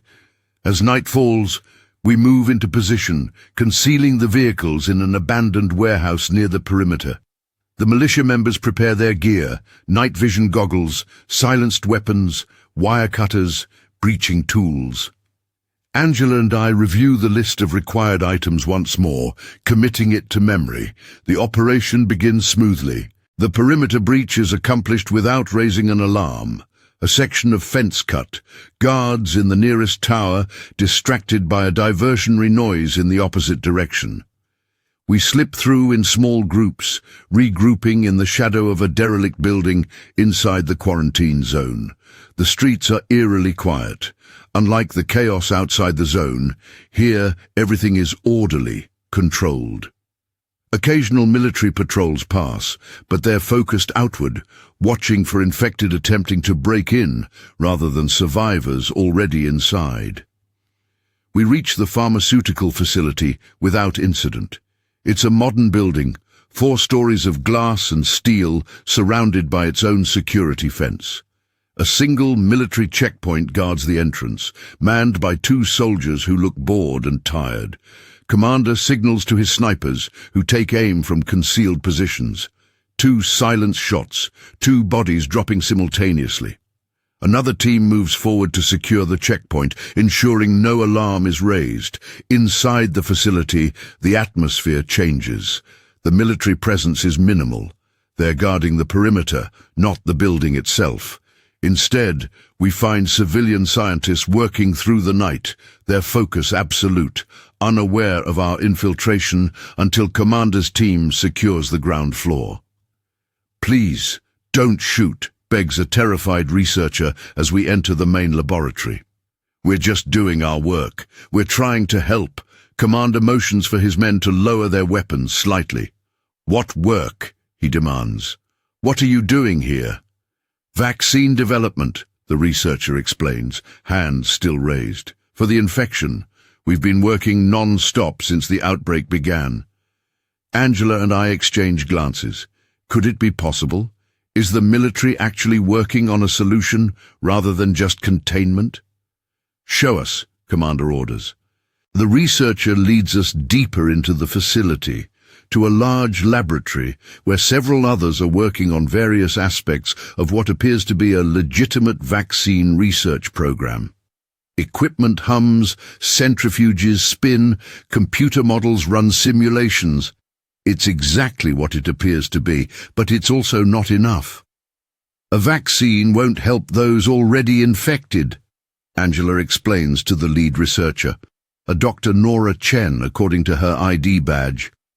"We need a cure, something that can reverse the infection." "That's impossible," Dr. Chen insists. "The virus integrates with the host's cellular structure. Once the transformation is complete, there's nothing left to save."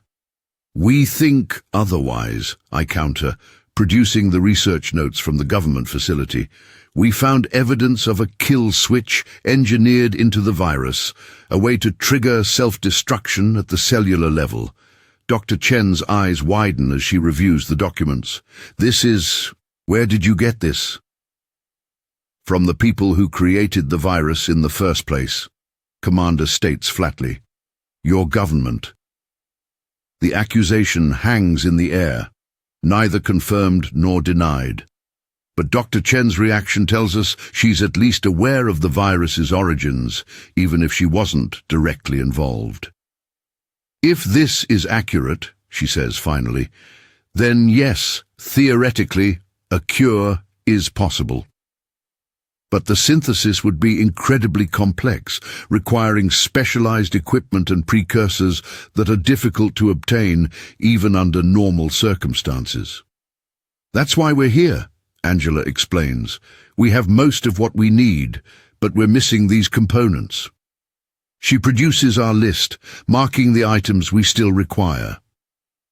Dr. Chen studies the list, then glances around her laboratory. "We have most of this. The rest might be in storage or other sections of the facility, but—" She hesitates. "What you're proposing would take weeks of work, precise conditions, expertise in biochemical engineering. We have the time, the location, and between your team and ours, the expertise," I tell her. "What we don't have is the equipment and materials." A decision forms in Dr. Chen's eyes, a calculation of risks, benefits, moral imperatives. "I'll help you," she says finally. "My team and I will help you." But not because of threats or coercion. Because if this works, it's the only hope humanity has left. Commander isn't entirely convinced. "How do we know we can trust you?" "That you won't alert the military the moment we leave." "Because the military isn't interested in a cure," Dr. Chen replies bitterly. "They're focused on a vaccine to protect the remaining uninfected populations. Everyone else is considered lost, written off. I lost my husband, my children to this thing. If there's even a chance of saving others from that fate, I'll take it." The sincerity in her voice is impossible to fake. Commander nods. Decision made. "Gather what we need. We leave in 30 minutes. Dr. Chen's team works efficiently, collecting the equipment and chemicals on our list. Some items require improvisation or substitution, but Dr. Chen assures us the alternatives will work with minor adjustments to the synthesis process. As the materials are loaded into containers for transport, Dr. Chen approaches Angela and me. "I'm coming with you," she announces. "This synthesis will require expertise that your team may not have. You need me." Before we can respond, an alarm blares throughout the facility. Red emergency lights begin flashing in the corridors. "Perimeter breach," one of Commander's men reports, rushing into the laboratory. "Major breach. Infected pouring in from the east. Outside we can hear gunfire. The sharp reports of military weapons against the background of inhuman screaming. The quarantine zone is under attack, not by survivors or raiders, but by a massive wave of infected. We need to move." "Now," Commander orders, "finish loading the equipment and prepare to extract." Dr. Chen is already directing her team, prioritizing the most critical components. "Take these first," she instructs, indicating several sealed containers. "The rest we can synthesize if necessary, but these precursors are irreplaceable." The operation transforms from a careful extraction to a frantic evacuation. Commander's team secures the route back to our entry point, eliminating the few infected that have made it this far into the zone. The researchers help load their equipment into portable containers, then gather their own essential belongings. "You're all coming?" I ask Dr. Chen as her entire team prepares to leave. "There's nothing left for us here," she replies. "If the zone falls, the military will pull out, abandon the facility, and it sounds like the zone is falling." She's right. The gunfire is becoming more sporadic, the screams more numerous. The eastern perimeter has been overrun, and the infection is spreading through the quarantine zone like a wave. We exit the facility into chaos. Military vehicles rush past, heading toward the breach. Soldiers fire from hastily established positions. In the distance, fires burn as desperate measures are employed to slow the infected advance. Our path to the extraction point is cut off, the area now swarming with both military personnel and infected. Commander quickly formulates an alternative route, leading us through side streets and alleyways, avoiding the main conflict zones. Progress is slow, hampered by the need to protect the researchers and the precious cargo they carry. Twice we're forced to engage with infected that block our path, and once we barely avoid a military patrol that might have questioned our presence and purpose. Finally, we reach our entry point, only to find it compromised. The fence has been torn down, infected wandering freely through the gap. Beyond, our vehicles sit vulnerable in the abandoned warehouse, still undetected but now separated from us by a growing horde. "We need a distraction," Commander decides. "Something to draw them away from the warehouse long enough for us to reach the vehicles." "The military is already providing one," observes one of his lieutenants, nodding toward the sound of heavy weapons fire several blocks away. "The infected are drawn to noise and movement. They're converging on the main defensive positions." "Not all of them," I point out, watching as more infected shamble into the area, seemingly attracted by our presence despite our attempts at stealth. Commander makes a quick decision. 2 teams. Team 1 creates a diversion. Loud, visible, moving away from the warehouse. Team 2 gets the researchers and the equipment to the vehicles. It's a solid plan, but it means splitting our already limited force. Commander assigns his best fighters to Team 1. The diversion will be the more dangerous role. He'll lead Team 2 personally, ensuring the researchers and their cargo reach safety.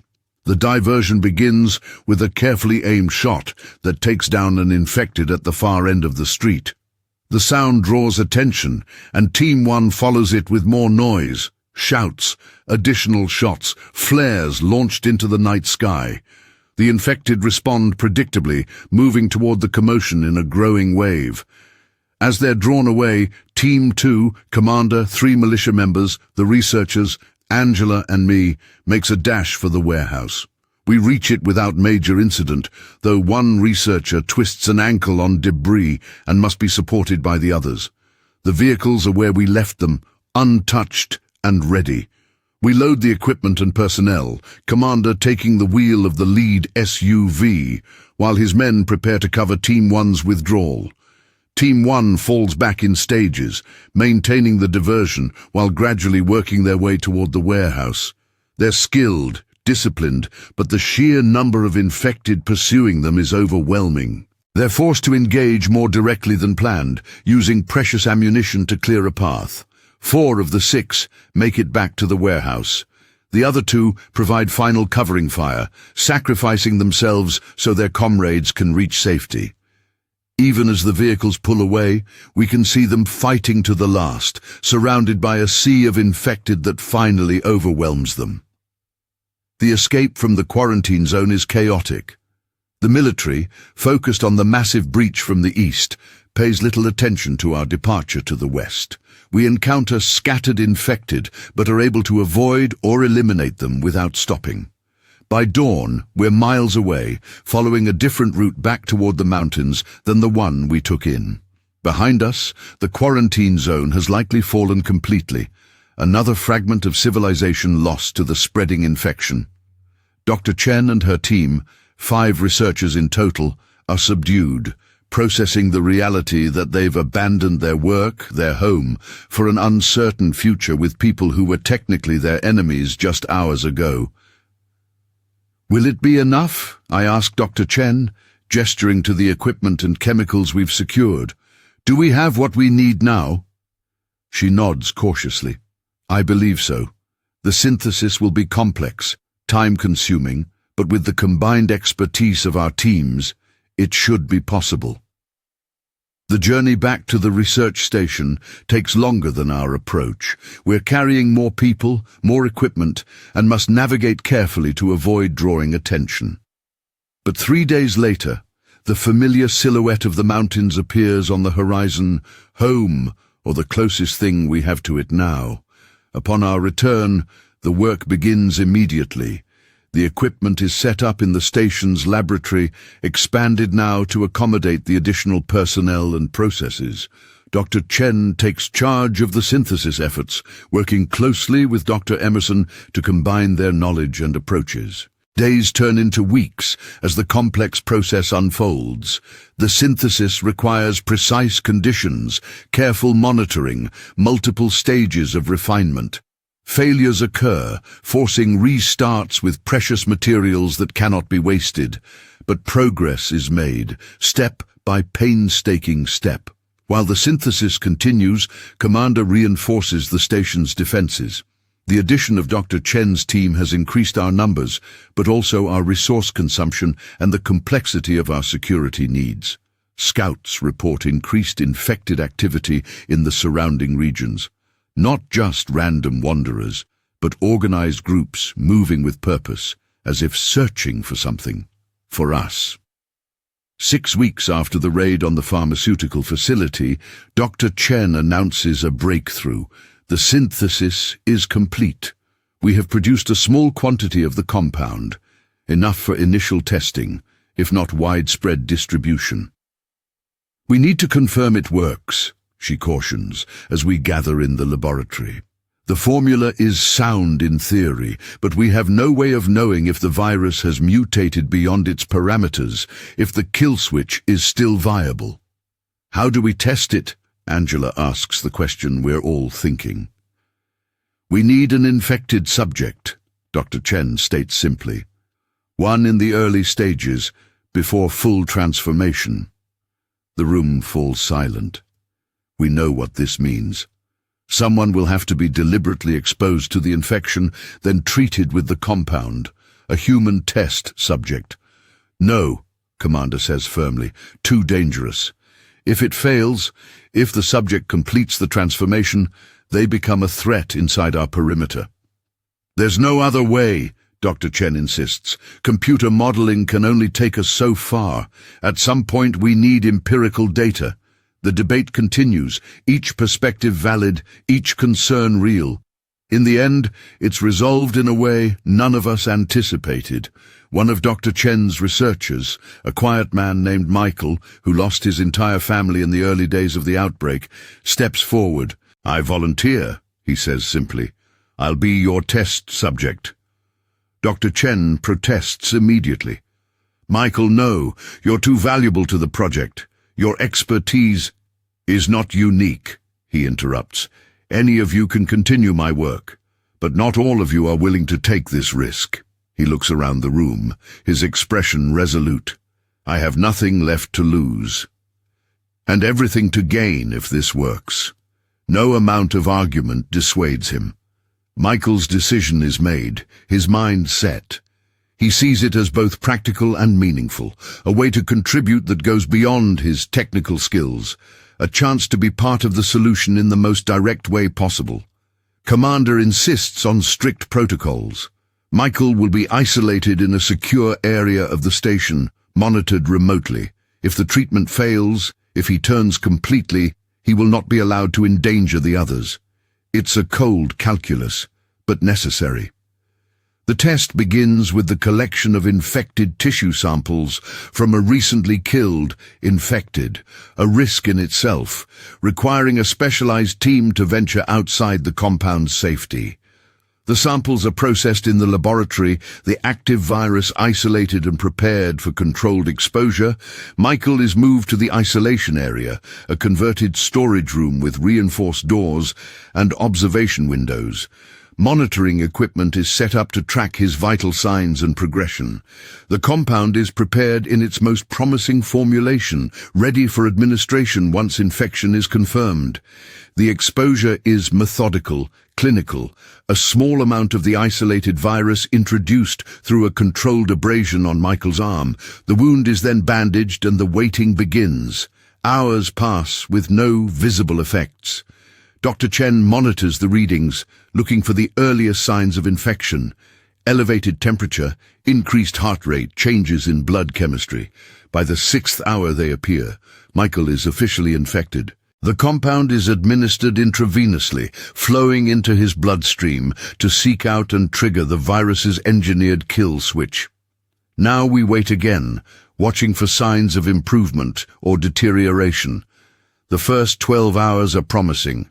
The progression of symptoms slows noticeably, the fever reduces, heart rate stabilizes. Michael remains conscious, coherent, reporting his subjective experience to Dr. Chen through the communication system. But in the second 12-hour period, things begin to change. The fever returns, higher than before. Breathing becomes labored. Skin pallor shifts toward that telltale gray we all recognize. Michael's reports become disjointed, confused. It's not working, Dr. Emerson concludes grimly. The virus is adapting, overcoming the compound. Dr. Chen refuses to accept defeat. We need to adjust the formulation, increase the concentration, add a catalyst to accelerate the reaction. A new version of the compound is prepared in desperate haste, administered to Michael as his condition continues to deteriorate. This time, the response is more dramatic. Within hours, the fever breaks. Color returns to his skin. Cognitive function improves. For 24 hours, we dare to hope. Michael appears to be recovering, the infection retreating. The monitoring equipment shows viral load decreasing, normal cellular function returning. Then, catastrophe. Michael suffers a massive seizure, his body convulsing violently on the bed in the isolation room. The monitoring equipment shrieks with alarms as his vital signs spike, then begin to fail. Dr. Chen rushes to intervene, but Commander blocks her path. "No one enters that room," he orders. "Not until we're certain." We watch in helpless horror as Michael's body goes still. For long moments there is no movement, no sign of life. Then, slowly, his chest begins to rise and fall again. His eyes open, but they're not Michael's eyes anymore. They're clouded, vacant, dead. He's turned. The treatment has failed. What follows is necessary but heartbreaking. Commander himself enters the isolation room, protected by full containment gear, and ends Michael's suffering with a single shot to the head. The body is removed, taken to a secure area for examination, then cremated according to our established protocols. The mood in the research station is somber, defeated. Our best hope has failed. Dr. Chen retreats to the laboratory, obsessively reviewing data, searching for what went wrong. Dr. Emerson joins her, both working in near silence, driven by the ghost of what almost succeeded. Days pass without significant progress. The data from Michael's case is analyzed, theories proposed and discarded, new formulations developed but not tested. We lack another volunteer, and after witnessing Michael's fate, no one steps forward. Then, a breakthrough from an unexpected source. Angela, who has been assisting both doctors in their research, notices a pattern in the data that they overlooked.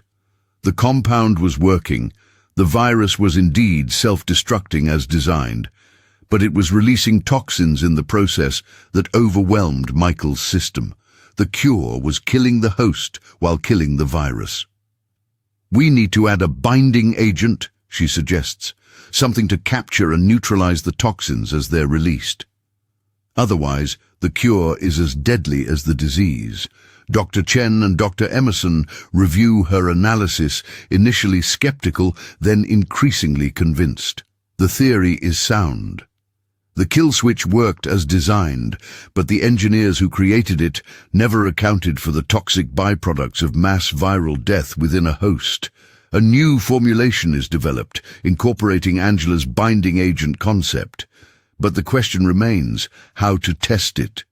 We have no more volunteers, and after Michael, no one is willing to ask for one. The answer comes from outside our walls. A scouting party returns with an unexpected find. A survivor, injured and exposed to the infection, but not yet turned.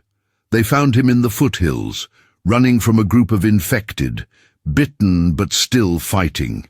He's young, maybe early 20s, with the lean, hardened look of someone who's been surviving on his own for a long time. His name is Ethan, and he knows he's infected. "I felt it as soon as they bit me," he tells us from the isolation room where he's been placed. "Like fire spreading up my arm into my chest. I've seen it enough times to know what happens next." When Dr. Chen explains our research, the compound we've developed, Ethan doesn't hesitate. "Do it," he says simply. "Not like I've got other options. And if it helps someone else, at least my going out means something." This time, the protocol is modified based on what we learned from Michael. The compound is administered along with the binding agent designed to capture the toxic byproducts. Additional supportive treatments are prepared, drugs to prevent seizures, maintain organ function, support the body through the massive internal battle about to take place. The first 6 hours mirror Michael's experience. Initial improvement, reduction of symptoms, signs of the virus beginning to self-destruct. We watch the monitors with cautious hope, ready to intervene at the first sign of the complications that claimed Michael.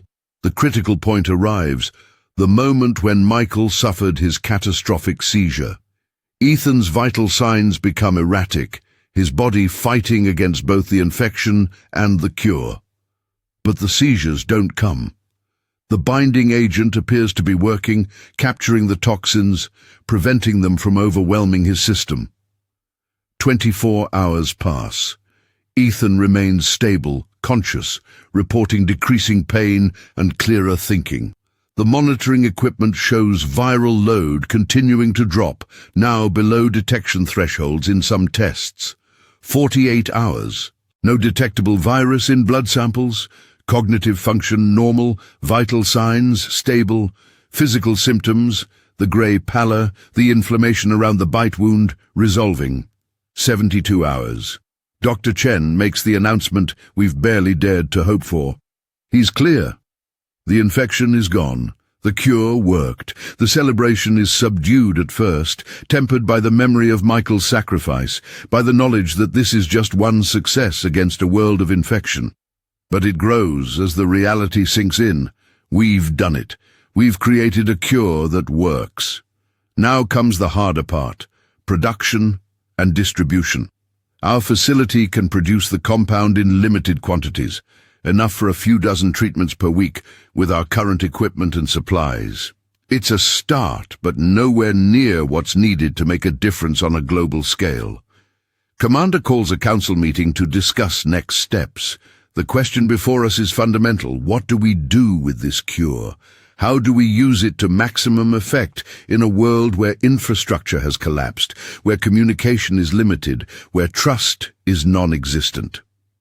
We need to find a way to mass-produce it, Dr. Chen argues. Set up larger facilities, train others in the synthesis process, create a distribution network. With what resources? Counters one of Commander's lieutenants. We barely have enough to sustain ourselves, let alone start a pharmaceutical operation.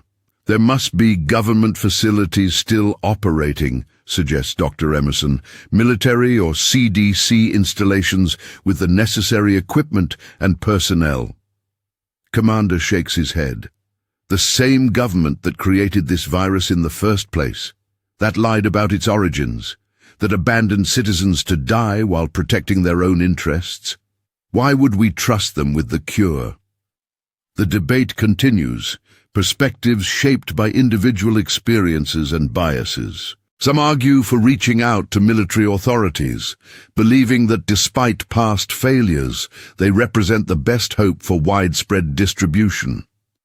Others advocate for a decentralized approach, teaching the synthesis process to as many survivor communities as possible, creating a grassroots network of production and distribution. In the end, a compromise emerges. We will attempt to contact other survivor communities, establish a network of trust and cooperation. Those with the necessary expertise and equipment will be taught the synthesis process. Others will serve as distribution points or provide resources in exchange for treatments. At the same time, we'll cautiously reach out to military and government installations, offering the cure in exchange for guarantees of equitable distribution and transparency. If they prove trustworthy, their resources could multiply our impact exponentially. The work begins immediately.